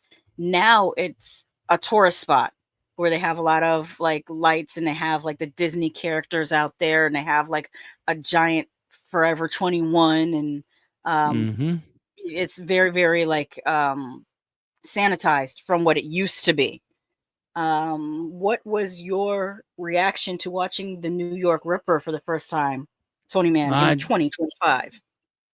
Oh, I liked it because I told you it's just looking at like those movies from that era and looking at New York. It's like a time capsule to me. It's just like you know, you see the Twin Towers and it's in the old cabs. It's just it was just a good movie. The Donald Duck thing had me laughing the whole movie, but I mean the kills were pretty good. But there was just one that I didn't understand what the hell it was. But I had let's just say because of the sexual nature of this movie, I had two pillows, one to cover my eyes and one to cover my lap, ladies and gentlemen. Oh, wow. Too much information. I don't think anyone asked for that. That's a joke. No, it was no, no, it was a joke. No, it was very, very and I remember asking you about the garter belt. That was all I kept asking about the garter belt. You said guys like the garter belt. Because one woman, it was just that one scene where the woman went into the Spanish Harlem and was talking to the two Spanish dudes at the table, and you know things were happening, and then she ran out. I think two dudes she was talking. The word you're looking for is Puerto Ricans. Spanish people come from Spain. Those were Puerto Ricans Okay, who well, come from Puerto Puerto Rico Ricans, or from the Bronx Puerto Ricans. or Spanish Yeah, Harlem. But yes. but yeah, some stuff happened, and then she ran out, and I was like, this scene really like didn't have to do with anything with the movie at all. Mhm. Because I can't even remember how that woman died. Well, what how it went in the story was, remember, she was one of the only women that was sitting in the peep show, and she was Yeah. recording the audio, and she would bring the audio back to her husband. It's never explained why she does this, but she went to that bar to like pick up some guys. It seemed like it was some type of weird thing that she would do with her husband, where she would like cheat on him, but he would know that she's cheating on him, and then Yeah. bring back the audio from it. Was some weird kink between that couple. It's never explained. It's just exists.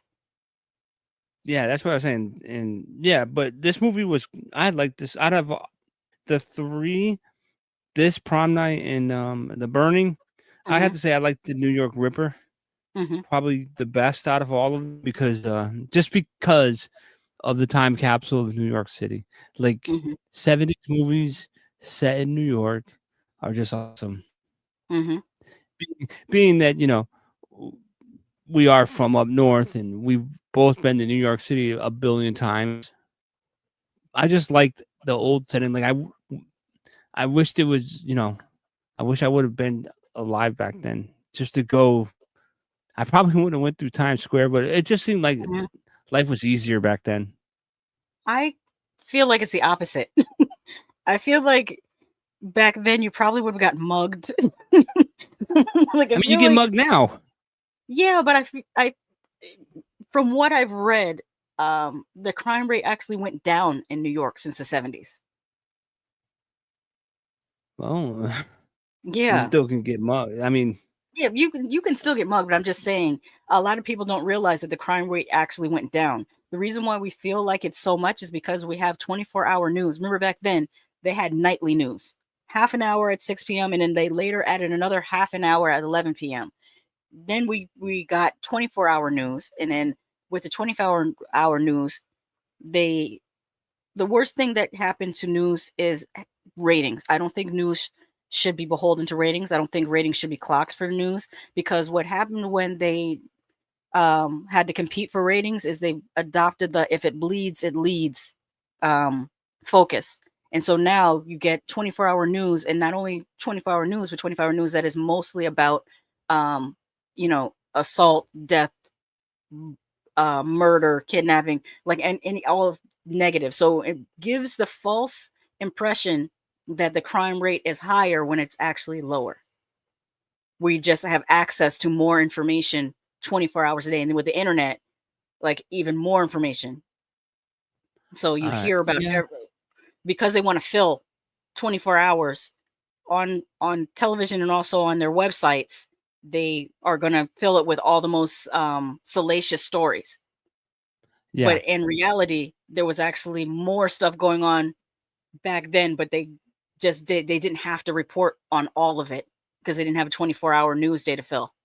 And also, you would have only heard about what happened in your neighborhood, not around the world. So now we're hearing news from every city in America, which, keep in mind, we have 300 million people here. Which is funny because, like, if we have 300 million people, actually right now there is a New England serial killer. And apparently they've got like 7 people.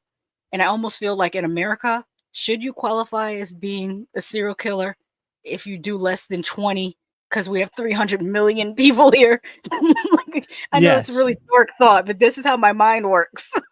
Yes. If you kill more than one person, you are, or you kill the people the same way, or you do it it's just, yes, you are a serial killer. Well, keep in mind, what about drive-bys? Wouldn't that make that person a serial killer? Yeah, or mass murderer. Yeah. Let's I get mean, back on. yeah, we are really on topic right sorry now. for that diversion. Tom Baker says Studio 54, which there's some great documentaries about Studio 54. Tom Baker says Blondie, who came up. If you know about Blondie, she came up. She was very famous for being at performing at CBGB's, which was like a punk club, if I'm not mistaken, in the 70s. Like all of my knowledge of New York in the 70s comes from documentaries that I've seen, and some stories that my father told me because he used to go down there, and my uncle. They used to go to New York back in the 70s. My dad told me a story about a fashion designer that hit on him, and he said, "Oh, he wore a ponytail and a black suit. He showed me this design he wrote on a napkin, and then he gave it to his assistant, and the assistant made it into a fabric." And I'm like, I think you're talking about Karl Lagerfeld. Did you get hit on by Karl Lagerfeld in the 70s? I have to always wonder if my father was hit on by Karl Lagerfeld in the 70s. So let's see here. Double Feature says, yes, they want to sensationalize everything. It's all about ratings. I agree. Tom Baker says Kid Creole was from New York. Yes. That's you're talking about Kid Creole, the DJ, right? Tom Baker says that Richard Cunningham was the real New York Ripper. 60 victims. Yeah. See, now that's a serial killer. This is terrible that I think this way. Let me stop saying that. I really hope that you are not confusing Kid Creole with Kid Capri. I am confusing Kid Creole with Kid Capri. I don't even know what the hell. Yeah. Yeah, I was thinking Kid Capri. That's what I was thinking of. Double Feature I have to look up Kid Creole. Yeah. Because hold on. All right, let's get to our last feature that I had you watch because it's essential. This is also a video nasty and one of my favorites. Let's see if anyone in the chat can pick up on. I'm going to pause it after the first. What you will see in the movie Pieces cannot be revealed. Oh well, it kind of tells you what it is. But this is a great trailer or teaser. It's more of a teaser than a trailer. Cannot be described. Cannot even be imagined. And you don't have to go to Texas for a chainsaw massacre. Pieces. Right. It's exactly what you think it is. That's right. Pieces. Absolutely no one under 17 will be admitted. Yeah, it makes you want to see it. As a kid. Isn't that a great teaser? Trailer. Absolutely. Yeah. That's the way you should do. I love the tagline. With two taglines. The first one is you don't have to go to Texas for a chainsaw massacre. And then the second one, Pieces. It's exactly what you think it is. That is freaking genius. I love that. Yeah. How did you feel about the masterpiece that is Pieces? I'm crossing my legs, leaning back, and sipping coffee as I ask you this question. Well, it was good. I did like the knife to the back. You took the best pictures, but the knife to the back of the neck was great. This is the one I think I guessed who the killer was. Yes, you did. You guessed the killer in like the first 10 minutes. So all three Giallo movies guessed the killer. What you telling me? Right. But yeah, in the bathroom scene with the girl, I'll cut it out. I like how you put the censored thing up above yeah, I had boobs, to censor over her. Yeah. But yeah, just more. What I mean, isn't this one I might have nodded off a little bit too when you had to hit me on my arm?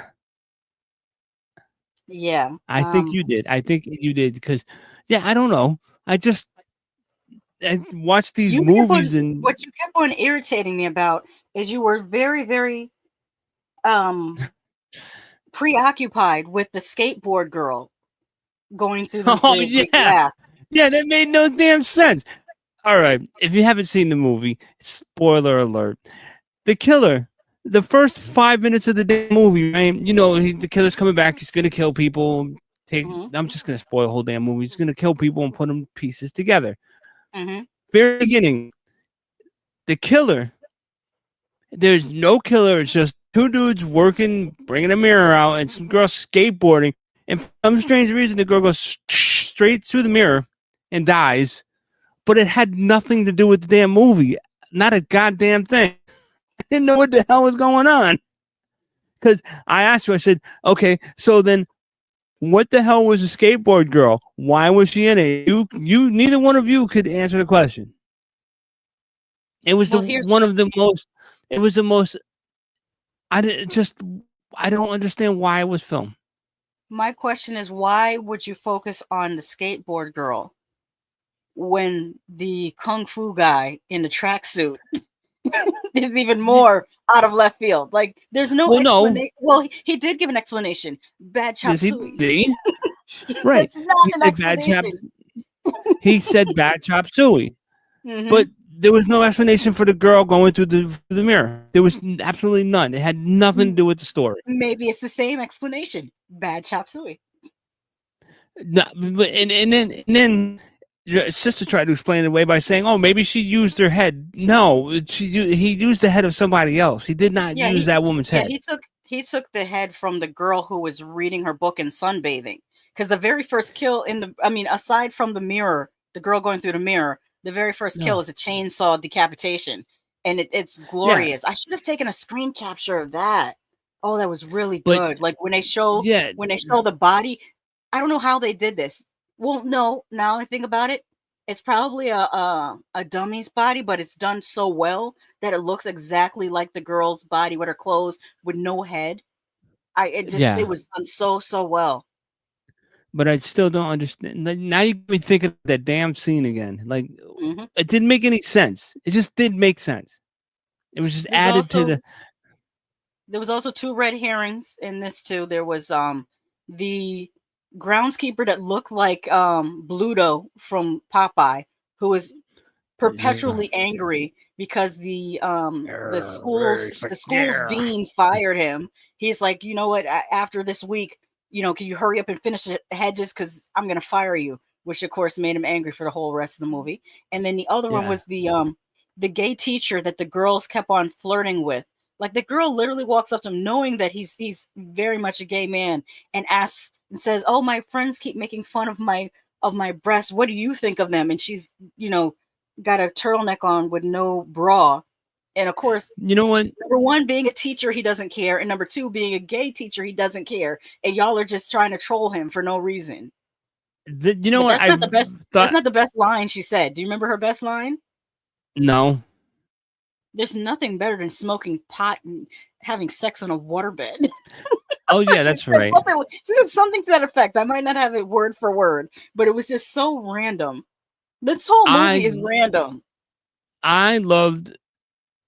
Now that you mentioned it, the 80s and the 70s movies have. Remember, I said a certain aesthetic, right? Mm-hmm. They didn't. They weren't worried about PC. No, they weren't worried Like about you PG. two watching a movie with me, a 70s movie, and they'll utter some kind of word. You guys are both like, "Oh," to this day, and I'm just laughing because because there's certain things that are not acceptable anymore. I know, but we're also watching a time capsule. Yeah, we That's are. how they spoke back then. Mm-hmm. It's absolutely But time capsule. But you two clutching your pearls and all that stuff, like, oh my god, it makes me laugh every single time. I'm like, you've never heard this. I imagine Gen Z might do the same thing. Like if they watched RoboCop and saw what's his name? Is it Horace Whitaker? What Boddicker? Is it Horace Clarence Boddicker? Boddicker. Clarence Boddicker. Thank you. When Clarence Boddicker walks in the room and he's like, bitches, leave. That is hilarious to me. But I imagine someone who was born after the year 2000 might look at that scene and go, oh my God, I can't believe he said that. Well, I mean, if we're going to talk about that, then Mhm. we have to talk about RoboCop 2 with the little kid that was like, yeah, motherfucker. And like the way he was cursing. I remember seeing that in the movie theater and everyone laughed. We all laughed at that little kid. We thought that he was the best part of the movie. Mhm. But, to my mother, she was like, oh my God, that kid has a dirty mouth or whatever. But it was great. Mhm. So, but if I watch it now, I'm not going to be like, oh, you know what I mean? Mm-hmm. And you guys have already seen Pieces. Oh yeah, multiple times. I've seen pieces. Right, so you know what they're going to say. I watch it yearly. So, I mean, it's just, excuse me, I was aghast. But no, you two made me laugh. Mm-hmm. Made me laugh. That skateboard chick made me mad.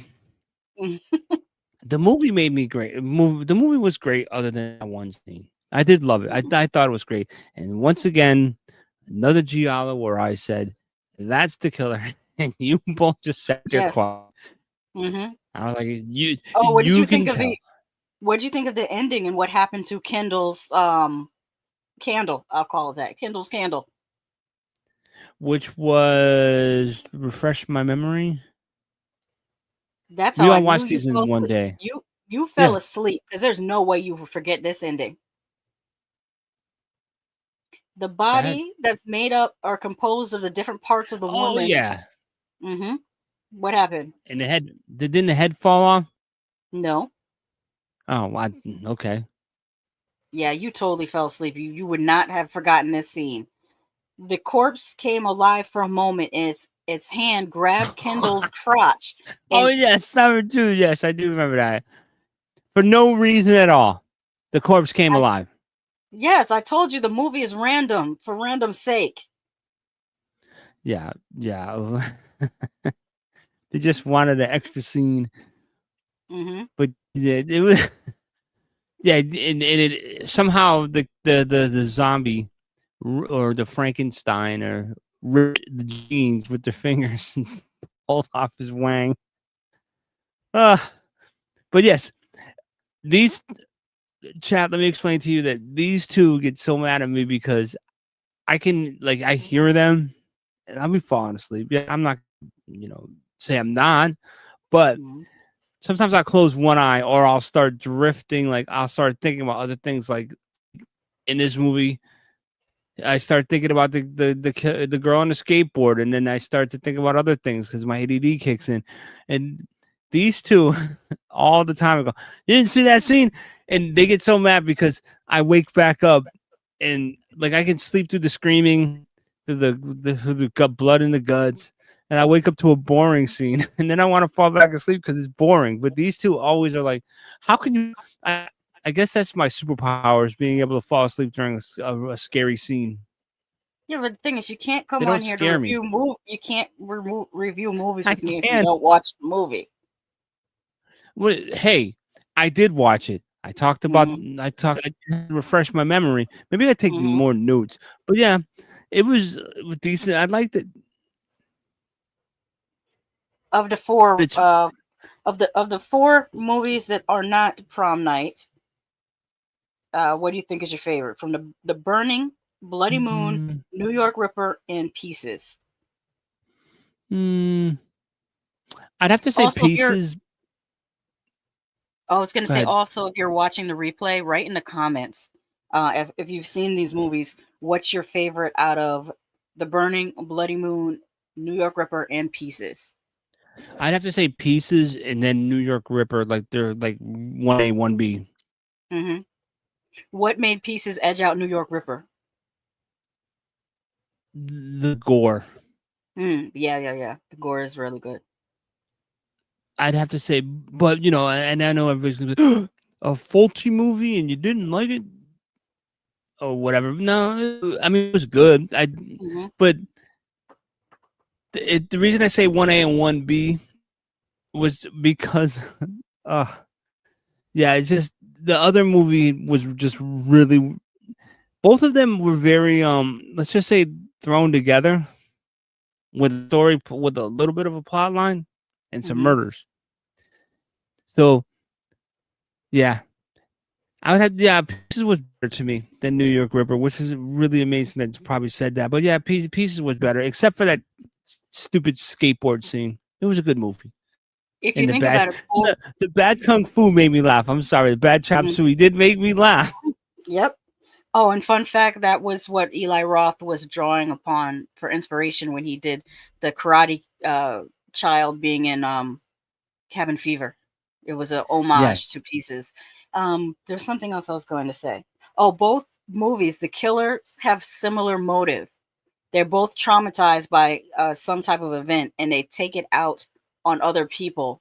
And they both have issues with women. Absolutely. That's what I'm going to say. Both of those movies were just like, we hate women. Yeah. We're just like not even kill them. We're going to do 37 ways to die on one body, you know, like just extra. And if I remember correctly, that scene, that the picture in the bottom, did he cut her boobs off? Yes. No, he did not. No, he cut her in half. He cut her in half. Took the legs. Chainsawed her right at the waist. Yeah.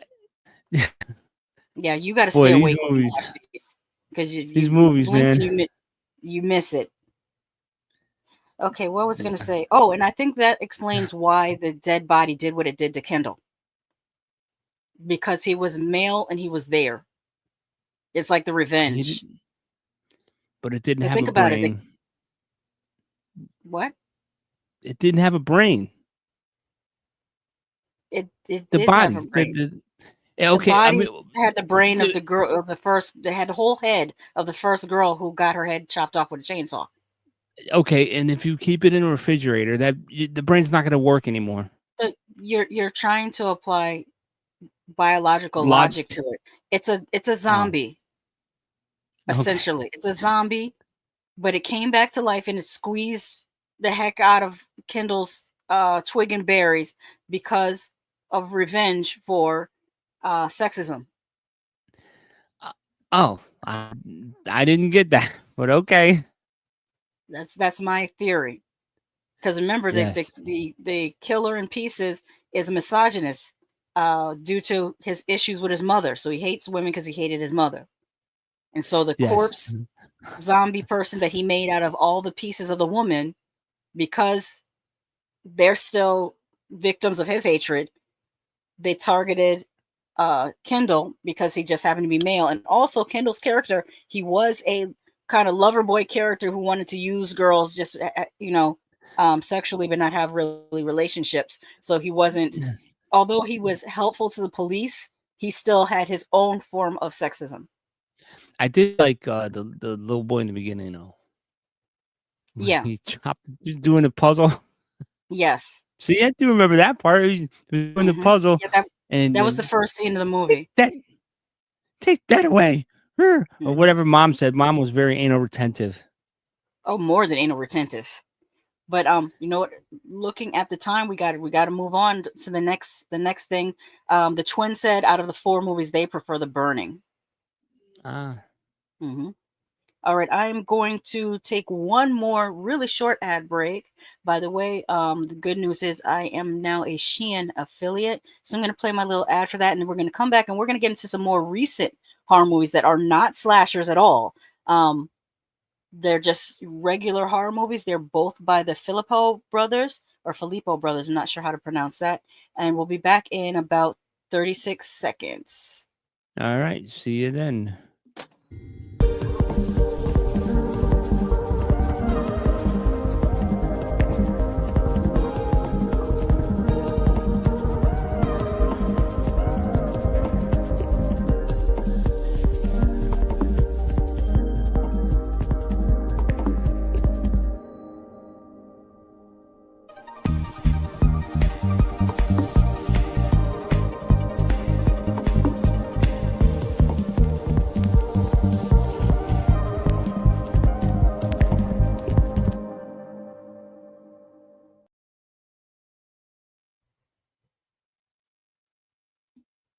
Have you seen the group chat?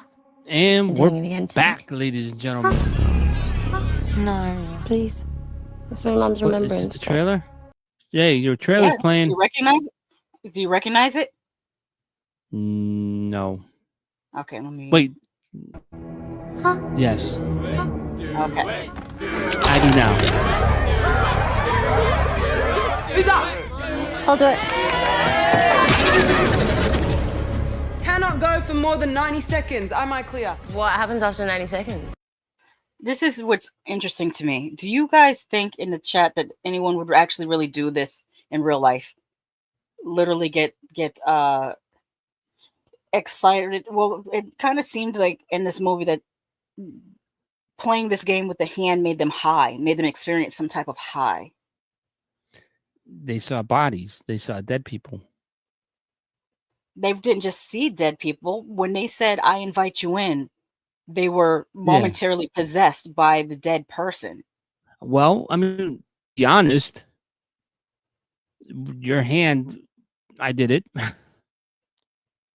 I said, You "Let me really in." did. You Yeah, did the whole thing with the yeah, with the hand, yeah, Did you have the and candle? nothing happened. Did you have the candle? Yes, I You did. lit the candle? Did you burn out the candle to close the door? The candle was the electric one to have. Well, you I turned it off. didn't do I would be careful with doing rituals if you're not going to do them right. Ah, come Double feature on. says, I yes, also I said do. People, Candyman 5 times in a mirror too. Come on. yeah. Double feature says, yes, I do. People will try anything. Tom Baker says, go for your popcorn. Also, Tom Baker says, nowadays nothing surprises me. Double feature says, talk to me. Love this film. I liked it too. I liked it more the second time I watched it than the first. Double feature says, I actually have the hand model from the film. I do too. Isn't it cool? I thought that was a really cool prop. Yep, Tom. So let's do some more.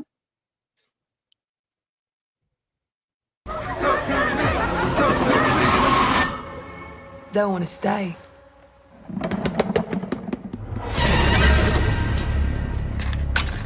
Light the candle to open the door. Blow it out to close it. Or turn off the switch. Put your hand on it. Now say, talk to me. I wish they would have included the cell phone videos that the people took.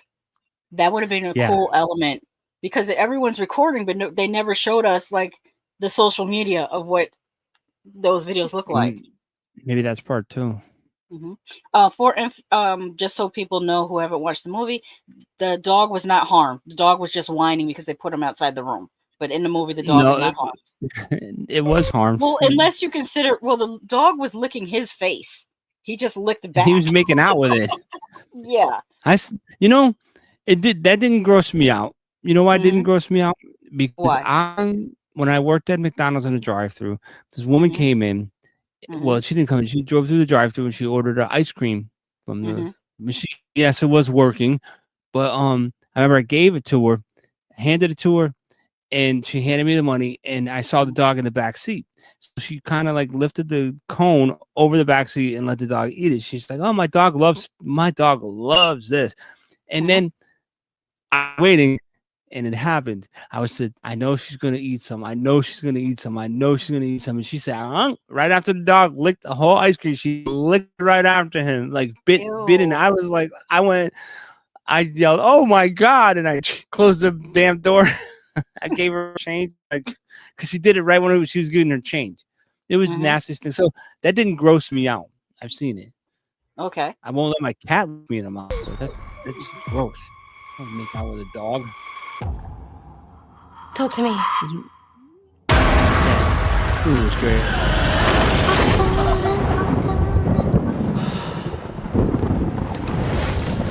I felt bad for her. What does the hand feel like? Yeah, I think you're meant to feel bad for her because she's experiencing the grief and loss from her parents self-exiting. Yes. I really like the character of the younger brother. He did a good job with acting. I believe it's his first acting role. If I'm not mistaken. It felt amazing. I could see and feel everything on the other side. So my mom, she was trying to reach out.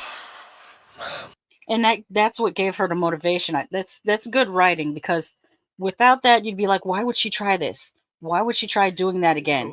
But it's written in a way that she believes that she's able to communicate with her mother, and that's what compels her to use the hand again. So you need that. Yeah. You need a motivation and not just have the characters do something stupid just to do something stupid. I'm here. Still been saying stuff. You mean saying stuff? That was creepy. That scene with the lady in the corner was so creepy. What if we opened the door but we didn't shut it? Oh my God, they followed us. I like you. They're not gonna stop. They're never gonna stop. Yeah. That's creepy, them eyes. Yeah. They like you. Yeah, that told you everything right there. Talk to me. That movie Yeah, that was was awesome. yeah, I liked it a lot. I did as well. That's just a this was like very entertaining. Again, like this was actually my second time watching it. I think I watched it. I think I might have watched it with you. Oh yes, I watched it with you, but it was a really bad copy. And it wasn't in surround sound, whereas this No. copy was on Netflix. And out of the different streaming apps, Netflix has probably the best surround sound quality. A lot of things that are on Tubi are not in surround sound, or at least not in Dolby 5.0 or anything like that. Shudder, they mostly don't have anything in surround sound, and you have to turn the volume way up when you go to Shudder. Like, say you're watching something on YouTube and you have like your sound on like 12. If you go to Shudder, you have to turn your sound up to like 30 because the sound's not great. But for Netflix, their sound is really, really good. The only thing I could say about Netflix and Tubi, if they ever listen to this stuff, stop when it starts when the app starts.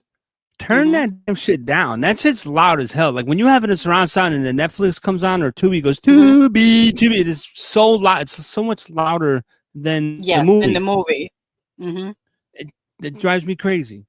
But yeah, are we spoiling this too or what? Yeah, I did write that we were gonna. Well, you know what? Let's not, because it's still fairly recent, and I think more people need to watch it. I feel like it does get a lot of flowers. I'm not going to say it's underrated, but I feel like not enough people watch Talk to Me. Another one that was like that for me was Cobweb. I think Cobweb is underrated and not enough people have watched it. So I need to do a review of Cobweb. But definitely the Talk one to Me. Which one was the one with the girl with the spider that whistled? A spider that whistled. Don't you remember that? It was like it was in an apartment building, and the girl found the spider. Was that called Infested? I don't remember. Or was but it I a remember Long Came a Spider?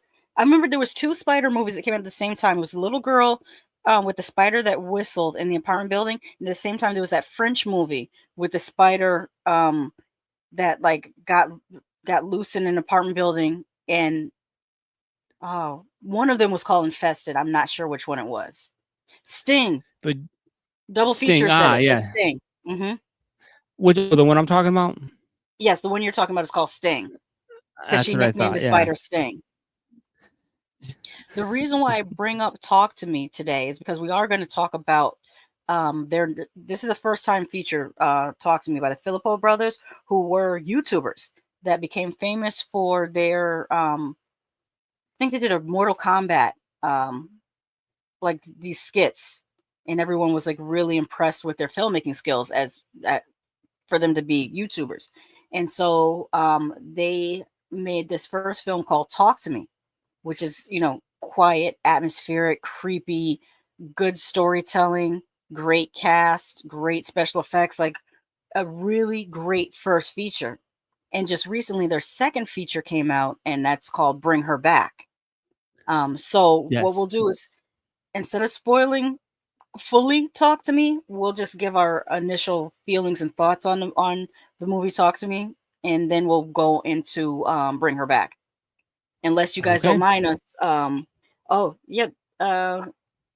Double feature says they are twins also. Yes, the Philippou brothers are twins. And they say, I will have to pause during Bring Her Back. Going to see it tomorrow. Well, you know what we'll do is we won't. Tom Baker says I'll watch this movie. We could discuss Bring Her Back without spoiling it. Yeah, we could do that. We could do that. Still. Mm-hmm. And you talk about the atmosphere or what you liked. Yes. And then what we'll do is maybe next week we'll do spoilers for Yeah. these.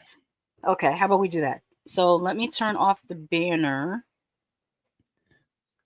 So I'll start with talk to me. To me, Mhm. is very It wasn't going to ever be a happy ending. Yeah. And I like movies like that, like where you Mhm. don't get the old hero does like the hero rides off to the sunset. Mhm. No, it was, but to me, I just felt bad for her because of the loss that she had. Mhm.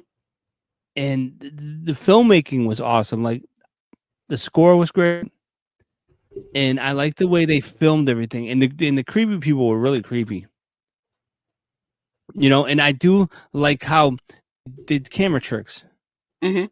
Like what I read the one thing I can say without spoiling the movie was remember there was one scene where something happened and the boy was trapped. Mhm. Where he was trapped was supposed to be hell. Oh, I That's didn't all. realize that. I just thought it was just a different realm, but not necessarily No, hell. it was supposed to be hell. That's all I say, and it's not spoiler. Tom Baker, I think you will enjoy this movie. Yes. Yeah, Um, I enjoyed it. I don't especially. really. Mhm. I don't like when it comes to A24. My mind goes right to Men and that goat Hereditary. movie.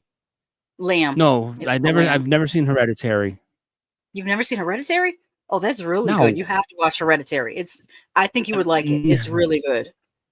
But It's not like like, Men. Men is way more art house than Hereditary. Hereditary is not as art house as Men. But I could say that we tend to watch movies with a couple people or Mhm. your sister, and as soon as the A24 comes across screen, she's like, I'm done. I'm Yeah, done. she doesn't like anything I- A24. She doesn't even like things that are not A24 but feel like it, like the Babadook. The Babadook is not That A24, movie but it sucked. feels like it could be. I love the Babadook. It does not suck. It's very good. To me, everyone's different. You might not like it, and that's Yeah. okay. But But I you like also it. made a Babadook book. Yes, I did. But A24 movies, like I could say there are probably 4 that I really like, and they are X, the Maxine, Mhm. Talk to Me, and Bring Her Back. Those are my favorite 4 A24 movies before. Oh Did you see Pearl? wait. Yeah, I didn't like Pearl that much. Okay. It was good. It was good. It was worth a watch, but I'm not gonna be like, oh God, it was great. But was it A24? Didn't they produce that movie that was in black and white that the guy was doing some stuff to mermaids? Oh, you're talking about the Lighthouse, possibly. Yeah, wasn't that A24? And it was shot in all black and white. I think so. I think it was A24 if I'm not mistaken. Okay, yeah, I like that one too. But okay, Double Feature says you have to watch Hereditary. do I? They also say love how Talk to Me explored grief. I Yes. agree. Another Well, one that also explored grief that I liked was Woman in the Yard. That's another one that like I would feel like the grief triple feature would be the Babadook, Talk to Me, and Woman in the Yard. These are yeah. Yeah, the hold on. I'm sorry, I was looking up something. Okay. No, so okay, since you guys are talking about the grief, right? We all know the 5 stages, right? Yeah. Okay, did Talk to Me show denial? Yes. Yes. With the dad, right? Anger? Well, no, with the daughter. The daughter, it showed it showed denial, it showed anger, Right. It it showed bargaining. And then finally depression. it showed depression, and it finally showed what's the last one when you're just resolved to Acceptance. acceptance. That's the word. Yeah. It definitely showed So the it- 5 stages. And that's a deeper movie than what it was, just a scary hand. Mm-hmm. And I enjoy that. Yes, I did too. Another thing I wanted to know is the color grading. if you notice in these shots, the color grading, it's a little bit muted, but not too much. But there's also scenes that would remind you of the color grading from The Ring, where most things look to have a bluish tint, except for Mia's clothing or an object that's around Mia. And it's usually the color yellow. I don't know. I have to look up what the color yellow might symbolize in the movie, but Mia wears a yellow sweater. At one point, she wears a yellow button-up shirt. Another time, she wears a t-shirt, but underneath her t-shirt is a long-sleeve t-shirt that's yellow.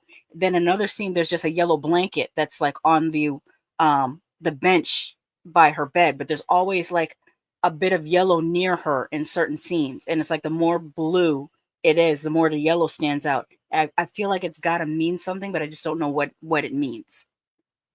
Yeah, and I like the lighting in this whole movie, like just the way the thing shot. The like these two dudes with their camera and the way it was just a beautifully shot movie. Yeah, it is. Absolutely. I like All right, shall we get into their second feature? Yes, with no spoilers. Mm-hmm. You can play the trailer, or are we just going to talk? Yep. Okay. I like the bits with the VHS. Yeah, it almost looks like it's found footage, but it's not. Mm-hmm. How did you cope with Kathy being gone? I didn't.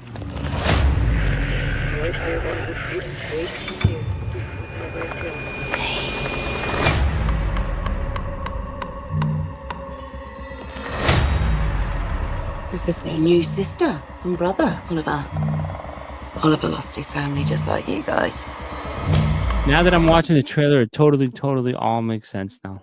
Because when you just watch the trailer, it doesn't, like, it's just a bunch of random out of context, it doesn't make sense. But once you see the film, it makes sense in context. Exactly. Also, if you notice, I think some of the camera angles they use are deliberately off kilter to make you feel uneasy. Like this shot of the swimming pool. It's like deliberately askew, and it gives you a kind of uncomfortable feeling. Not necessarily scary, but just uncomfortable. Yeah. Needed someone that could give him special care. Yeah, the sound, if you have headphones on, the sound in this is really good too for the trailer. Awesome. Listen, I gotta tell you a secret.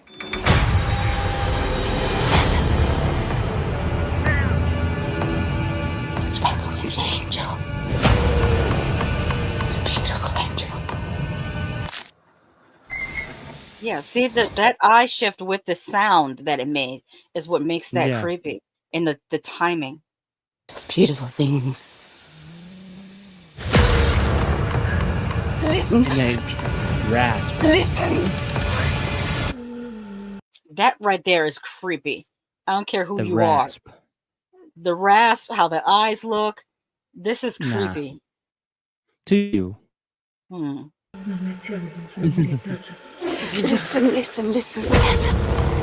Some people believe the spirit stays in the body for months after death.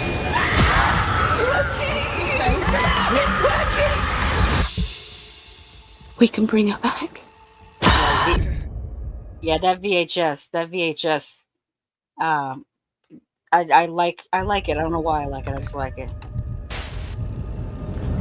Yeah, this movie was awesome.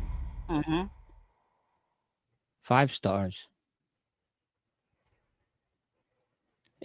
Let's say not many movies leave me like going, damn. This one made me say, damn. Now remember, we're not spoiling it. I know, but I'm just saying. It's just I'm saying that when you see people that say, "Oh my God, this movie made me cry," or those kind of, it doesn't. Maybe it depends on what they've been exposed to. Because you know what, I'm gonna pull up my notes because I did take notes on this, and I spoilers said or no spoilers. It's more, these notes are more speaking to the type of film it was, because there's a lot on social media of people saying it's the scariest thing they've ever seen. People say, "Oh, I've got sick."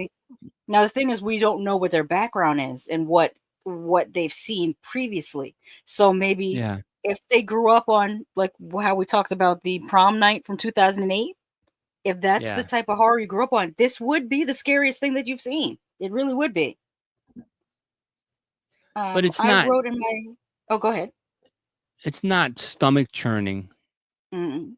Not Because to they said the us, same thing about. They said the same thing about the ugly stepsister, and there was but nothing. That also, was but you also have to keep in mind our age. We've been watching horror movies for at least pieces. 40 years. Yeah. That you build up a tolerance. It's like a muscle. You build up a tolerance for the horror the longer, in my perspective, the longer you watch it. Someone who's saying that this is scary, they might be 20 years old and only started watching horror 3 years ago. They don't have Yeah. that tolerance built up yet. Yeah. Look at you. Hmm. But they also thought Terrifier was scary. Again, it depends on the person and also what they're afraid of. I find, like for example, my sister is like some people. They are terrified of clowns, just regular clowns. They're terrified of. So that alone Yeah. could get them. I'm not afraid of clowns, so that doesn't really get me. I told you before. I have a. I'll chat. I have an Art the Clown shirt I got for Christmas, Mm-hmm. and it's a picture of Art the Clown holding his horn. It looks like there's supposed to be a knife in his other hand, but I had to edit it out. But anyways, but he has the horn, and I wore that to the grocery store. Let me tell you how many people walked around me. Nobody would walk near me. I was just getting my food, and people would look at the shirt, look at me, look at the shirt, and then go whoop, like they take the long way around.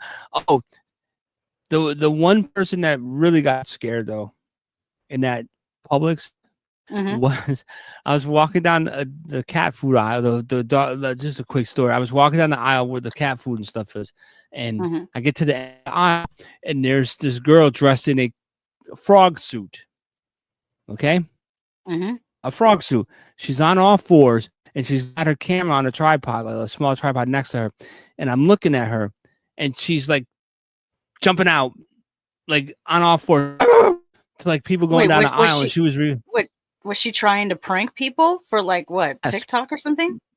I don't know, but she was doing it. And when I walked by her, all I did was look at her and shake my head. And don't you know how quickly she picked up the camera and just walked out of the store? What was her phone orientation? Was it landscape or portrait? It was landscape. No, I mean it was portrait, but she had it on. She had it on a tripod. She was on all fours. The reason why I you have asked to that is understand. if the reason why I asked that is because if it's on portrait mode, it's for TikTok or Instagram. But if it was in Oh. landscape mode, it's for YouTube or some of the people that are IRL streamers. They will shoot in landscape mode. No, it was straight up and down. Okay. It was portrait. But yeah, she got embarrassed with me in Art the Clown shirt and just walked out of the store. I didn't see her again because I kept going up and down the aisles looking for her. Nope, she's gone. But I don't understand. That was just the weirdest thing one of the weirdest things I've ever seen. Well, I'm not going to go into detail. Well, maybe one day. But that's not the weirdest thing that happened to me at this specific grocery store. Okay. Well, let me get If back you know the story. Let me get back into my notes about Bring Her Back. I Yes. wrote and this is for a review because I am planning on doing like a more in-depth review of Bring Her Back. But I wrote, is it the most extreme movie of the year? The year isn't finished yet. Plus, it depends on your barometer for extreme. Mine starts at Ebola Syndrome and Machine Girl, goes up to Visitor Q and Martyrs, but stops just short of Slaughtered Vomit Dolls. I don't think I will ever watch Slaughtered Vomit Dolls. I haven't watched the August Underground Mortem series either. I reserve the right to change my mind if I get bored, though. If you've never heard of any of the movies I just mentioned, Bring Her Back may be extreme for you. That's how I described it without spoiling it. Just talking about levels of extreme movies. Yes. The practical effects were pretty awesome. I did say that if gore and extreme horror isn't your thing, Bring Her Back may not be for you. But if you watched Talk to Me and Hereditary and like them, this movie has a similar feel, but explores a different type of supernatural subject matter. There you go. Now, did you like Bring Her Back? I said I did. Okay, so then you probably will like Hereditary. Oh, really? Yes. Is Hereditary the one that I kept telling you about that I saw? It said truly tasteless costumes, and it had the person with flowers around her head. No, it had No, had a little bit. that's Midsummer. If you're Oh, talking about the girl with the flower crown, that's Midsummer. It's the same director. It's the same director that also did Beau is Afraid. It's the same director that did the strange thing about the Johnsons. No, his name is Ari Aster. But of his movies, Hereditary is the least weird. Like, it's the most straightforward horror movie. I'm not sure. Let me look it up. I don't know It's not like a it's not like a Cronenberg movie or that other movie that we saw. I think the thing with Ari Aster is I think it might depend on whether he wrote it or not. Let me look Hereditary. Not like Mulholland Drive. Oh, the movie was bad.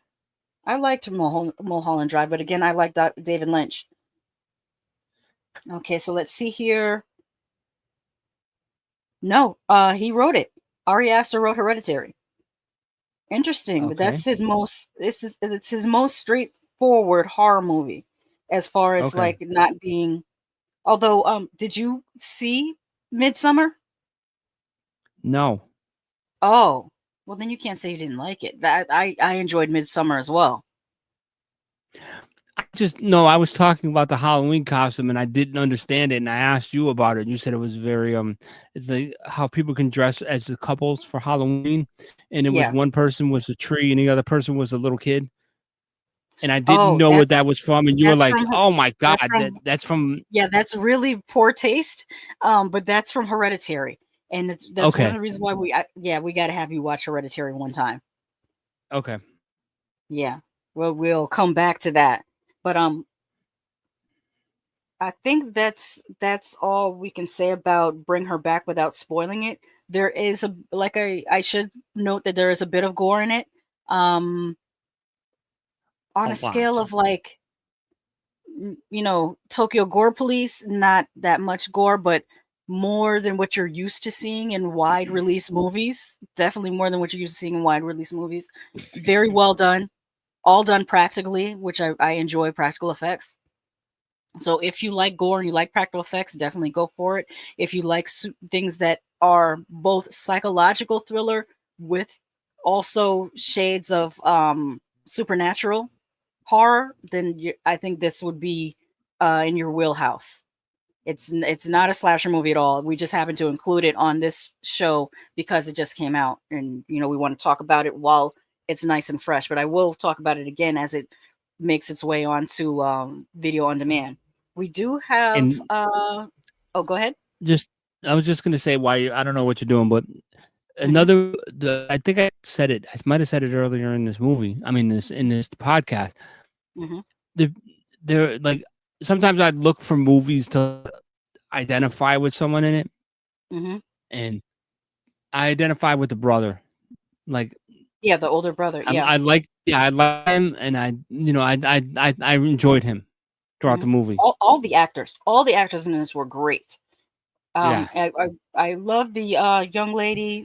I should pull up my phone because I had their names in my notes. Let me pull that back up. Let me bring her back. Okay. Yeah, you're good at taking notes and watching a movie at the same time. I can't. Yeah, I have to take a lot of notes because I have a lot of thoughts, but I know by the time I get ready to record, I won't remember all the things that I thought, so I take notes. See, I'll look down at my phone and I think I'll miss something, so I don't. Okay. The actor playing the older brother Andy is named Billy Barrett. He did a really great job. The younger sister named Piper is played by Sarah Wong. This is her very first acting role, and I think she knocked it out of the park. She was awesome. Yes. Sally Hawkins plays the foster mother Laura, and the person who really carried the creepiness on their back in this movie is Jonah Wren Phillips, who played Oliver. Who's also featured on a poster. That's Oliver on the poster. Yeah, they did an amazing job. And another thing that held my attention, because it's another thing that typically I don't like. I typically do not like bottle films. About 90% of this movie takes place in one house, so it is pretty much a bottle film. But it didn't feel tedious to me. A lot of bottle films feel a little bit tedious to me, but this did not, and especially with it having very few characters, like it really, really worked well. I agree. All right, let's And get double into feature, you will not be disappointed. let's get That's all into I some trailer reactions, and we'll get out of here because I am hungry. I'm so hungry. Yeah, you're about to do another 3-hour podcast. Yeah. I'm gonna have to make these shorter, or eat before. I wasn't hungry before we went on here. Okay, Yeah. our first trailer. These are all fairly new trailer drops, except for the last one. The last one is new for U.S. audiences, but it's for a movie that came out last year in, if I'm not mistaken, Indonesia. But let's check out our first trailer. Let me hit play here. There we go. We're just looking for something All right. simple. The city can be a little overwhelming. Already, I don't like the color grading. It's all very, I hate what I call the sepia piss filter because it looks like pee. I do not like this. Stop doing it. It doesn't make anything look scary. It just makes things look ugly. Creepy. It's a farmhouse. It's not creepy. It's got character. It's just bland. Oh yeah. Why is it locked? Just as a precaution against animals. That's your first clue right there, not to mess with stuff. It says based on the best-selling novel. Okay, that's cool. Typically, movies that come from novels have a lot to work with when it comes to the storyline, so that's a positive.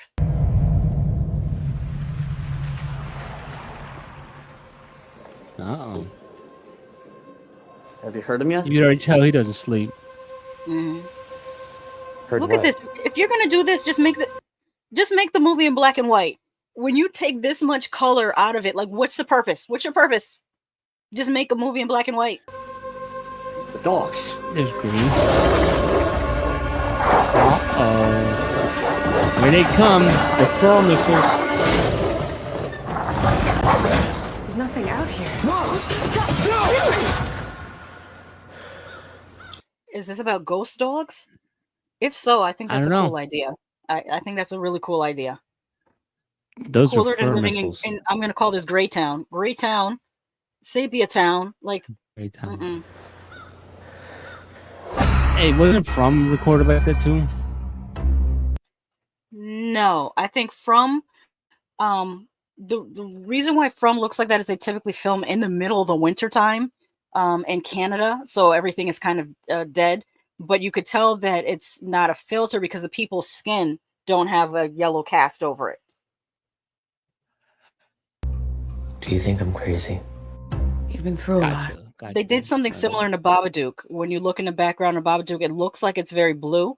But what they did is they painted the set to have shades of blue in it. But they didn't use a filter over the top. And that comes across better because you see how his skin looks? Because they used a filter rather than actually Maybe he's real pale. just treating. He's not pale. This is a filter. Rather than making the set brown, they made everything brown. Maybe he's sick. Whatever. That's not your fault. I see him. Frank McTavish. The guy who used to live in our property. He got killed by his own dogs. All right, yeah, I think he's trying to tell me something. Everybody has secrets, kid. The dogs. They're everywhere, you know. Even when you can't see them. That's when bad things happen. Evil. This man's best friend. Yeah, I think these are ghost dogs. All right. Maybe I'm not the crazy one. Exactly. The color Do you is believe in gone. ghosts? The dogs. This is one I'll probably wait for it to come on Tubi. I'll wait till it comes to Tubi. Oh, you don't. Or Netflix or whatever app, you know. I don't think it looks interesting, but not interesting enough for me to pay to see it. No, I could be you're wrong. I right. could be totally mistaken. It could be an amazing movie, but the trailer, Maybe the and the color trailer is grade. not showing you enough. Well, I'm glad the trailer's not showing anything, but I just hate the color grading, and I don't like looking at Oh movies that are God. ugly. I'm sorry, I don't like the color grading. It's a pet peeve of mine. Yeah. You ready I to know. get into I the know. You ready to get into the next one? By the way, we have Yes. 2 trailers that have similar titles. This is the first one. It's called House of Eden. I'm watching on bootleg. Mm-hmm. It looks like it's going to be on like Tubi, anyways. Yeah, That I think movie it's poster coming. looks horrible. Yeah, it looks like it might come straight to VOD. Hello, everybody, and welcome back to another spooky AF production. Yeah. We gotta learn how to use these cameras if we're gonna be filming the next few nights. It's your favorite subgenre, found Yep, footage. Let's go. Let's go. I know how to work a camera. No promises. I read about a girl going missing here like 60 years ago. This place is insane. There's no power. Let's check out this creepy ass house. I'm gonna be honest. I don't feel good about this. Yeah.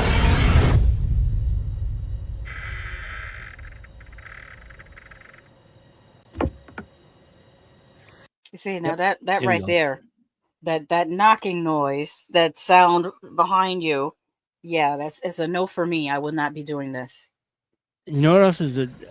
I don't understand. What? The light. The light shining on her face. You would not I be would have sleeping the. like this.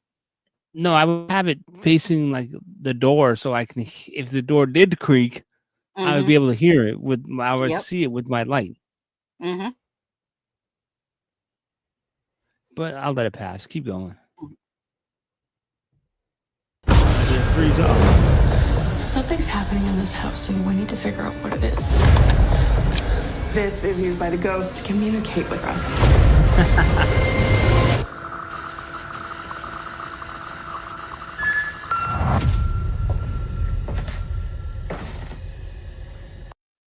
Okay, now you could work with this because you can play with shadows and make things look Yeah. creepy. You can. Selena? That was cool. Look at Fominky Latte says they got the nerve to sleep in that house. Crazy.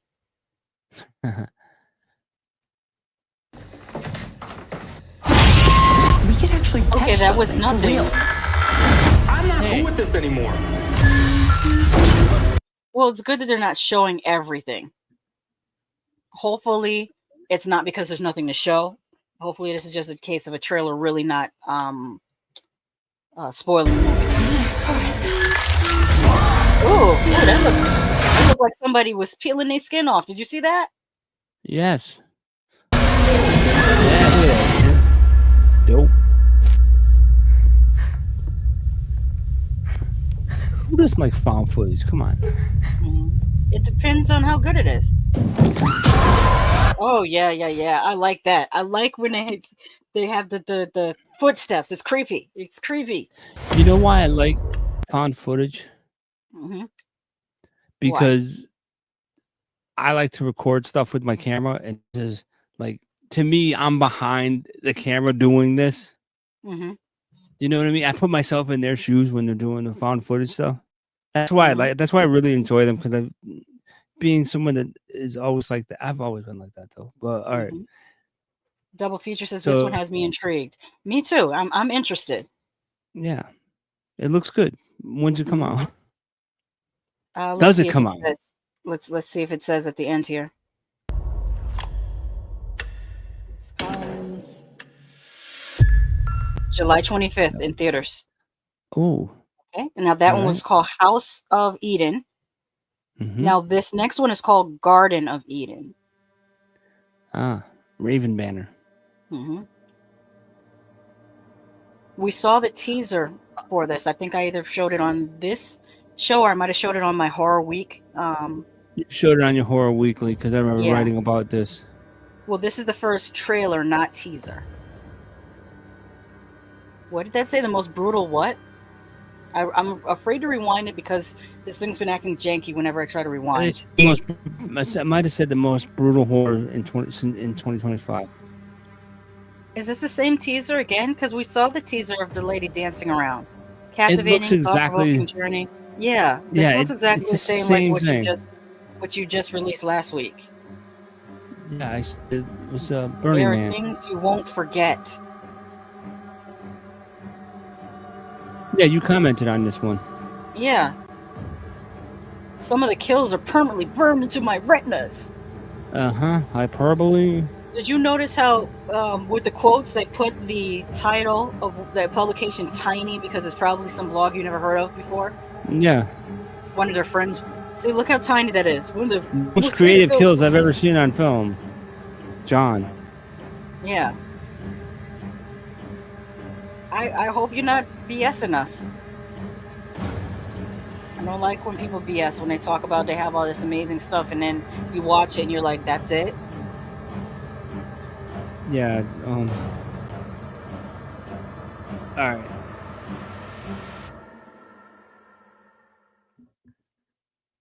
Yeah. So This that's one? Garden. Oh shoot. Did it just rewind? It rewound. Sorry. Now see, you're always talking about me falling asleep during a movie. This one I probably will fall asleep Yeah, to, you absolutely would fall asleep on. because this looks so boring. It might be good, but there's not a lot of like, I don't know, suspense. And this is the third one? Yeah, I think I went too far forward. I have to go there.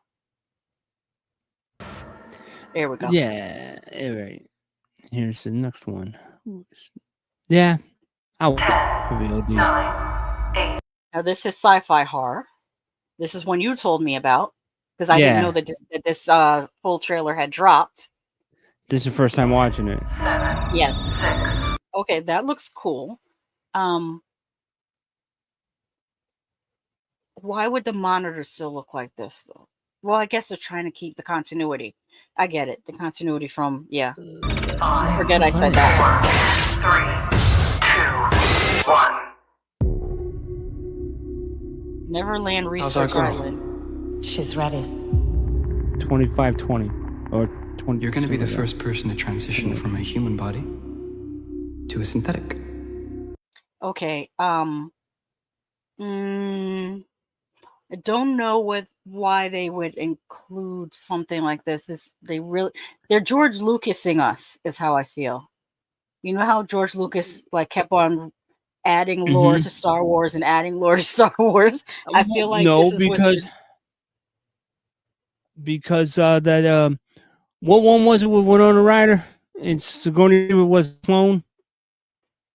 Oh yeah, but that's a clone. That's not the same thing as taking your consciousness and putting it in a synthetic. Okay. Because I'm special. That's right. You're very, very special. That was weird.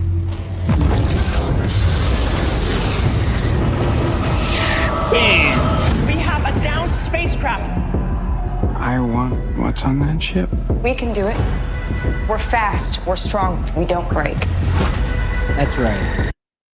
Okay, so by making them synthetics, they have more of a fighting chance against the alien or the xenomorphs.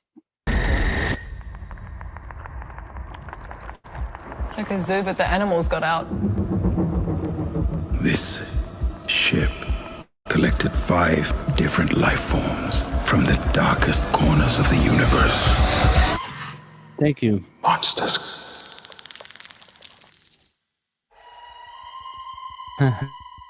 I love that soundtrack. That goes back to the original Alien soundtrack.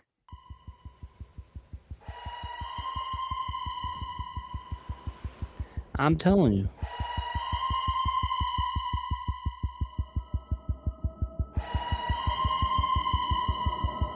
I'm not complaining about the coloring because Alien has never been a very colorful movie. Invasive species. Or series. Predatory. We don't lock them down. It will be too late. Oh, it's too late for you. Face hugger. Yep.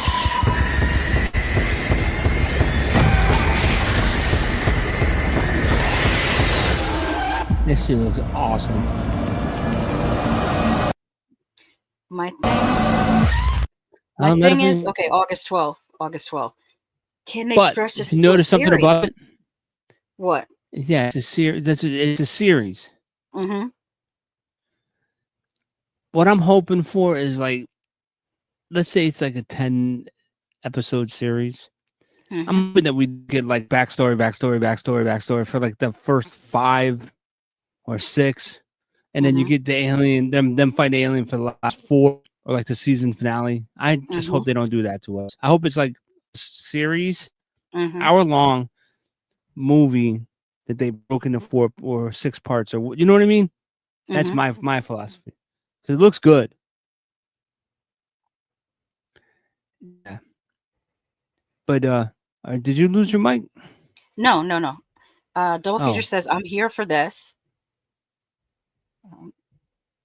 Tom Baker says, I visited the Holger Museum. I have a photo with lederhosen folk singers next to the artwork from H.R. Geiger. That is great. H.R. Geiger's artwork is amazing.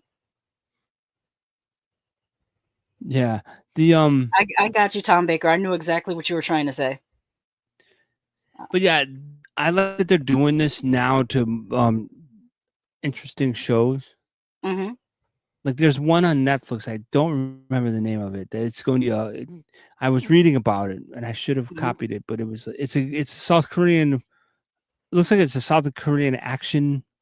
Well, I thought it was a movie, but it's not. It's going to be a series. It's going to be like 8 episodes, and then it's done. And that's what I like. I like stuff like that. Okay. Oh, we have one more trailer. I'm playing it locally from YouTube because it has auto-generated English subs for us. So let me just take this. If we finish watching that one, can you do one after that from YouTube or no? I can pull it up, but can it wait till next week? Because I am so hungry. I am too, but yeah, go ahead. I'll wait. Yeah. I should have wrote it down. Yeah. I wrote this one down because I know what this one is. Wait. You've never seen this trailer, have you? No. Did I click on the wrong thing? Yes, I did. Nah, I've seen this trailer. This is a great one.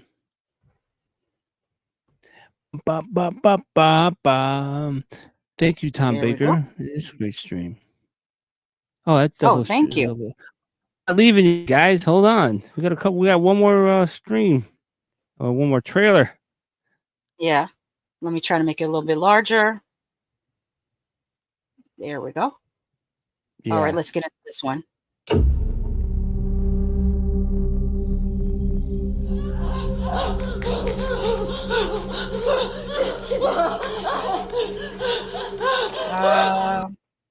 Did it freeze on you?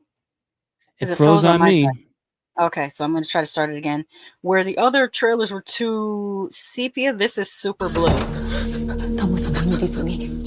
You'll understand why. It's in English. Oh, I mean, it has the hard-coded subs too. I didn't know that. Yeah. Yeah, this movie looks dope. Pak Dehoyer, sakaratul maut. Kamu sama istri pulang ya, Dok? Sudah berulang kali Pak Demo itu coba bunuh diri, tapi setiap dinyatakan meninggal. Do you want to tell them what's going on? Okay, so for anyone listening and not watching the screen, at the beginning of the trailer, a young lady comes to stay with her family by bus, and she's told that her uncle has tried to self-exit multiple times, but each time he tries to, he stays alive. Yes. And Ada apa dengan keluarga ini ya, Bule? Ibu, bapak. Or I misspoke. He doesn't stay alive. He comes back to life, I think is what they mean. Yeah, that's what she was saying. Yeah. Lalu sekarang pakai Hoyer. Menurut Mbak, Pak dia sudah benar meninggal atau belum? That's after 3 a.m. You know, that's when the freaky stuff happens. Things come out at night. Yeah, and it seems like the uncle has come back from being deceased yet again.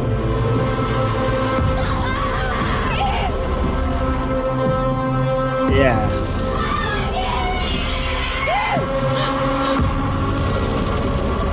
Isi kita pulang sekarang. That is always creepy when they have a character look around with a flashlight. It always has been creepy. It probably always will be creepy. This is creepy. I'm waiting for it. There we go. Yeah. So it came out in Indonesia last December 19th. We're still waiting for a US release date for this. We are not. We're not? It's out? On certain websites, yes. Oh, because I didn't see it. When I looked on IMDb, it didn't say where it was streaming. No, it's on certain websites. But what I was going to say is IMDb does not let you know if something's on Shudder.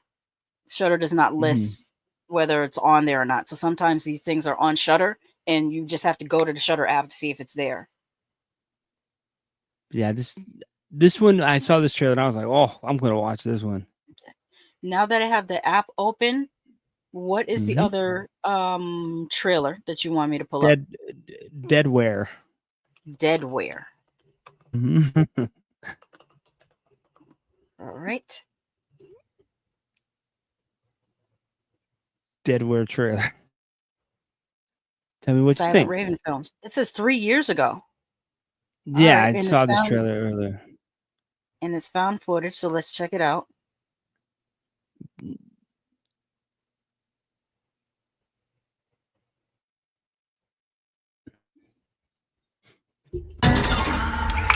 Okay, so we'll be able to like. Oh, I get it. Like deadware, like firmware, like software. Okay. Oh, let it play.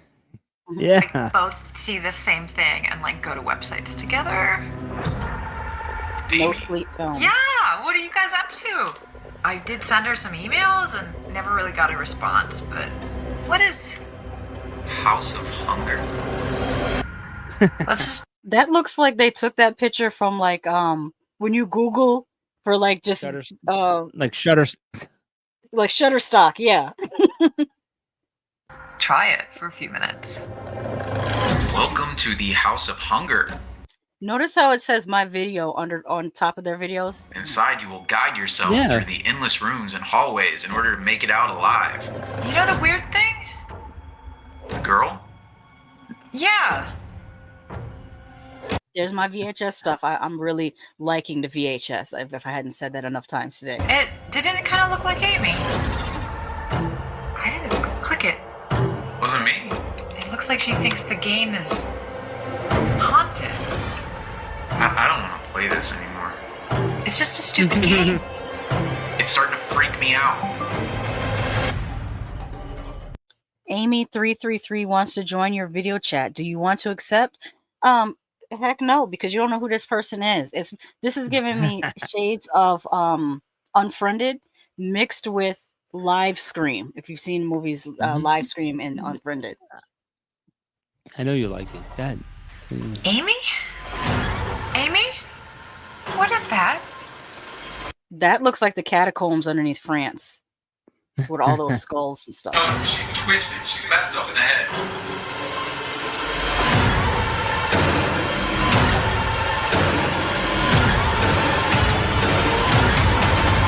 He's hungry? Oh, no.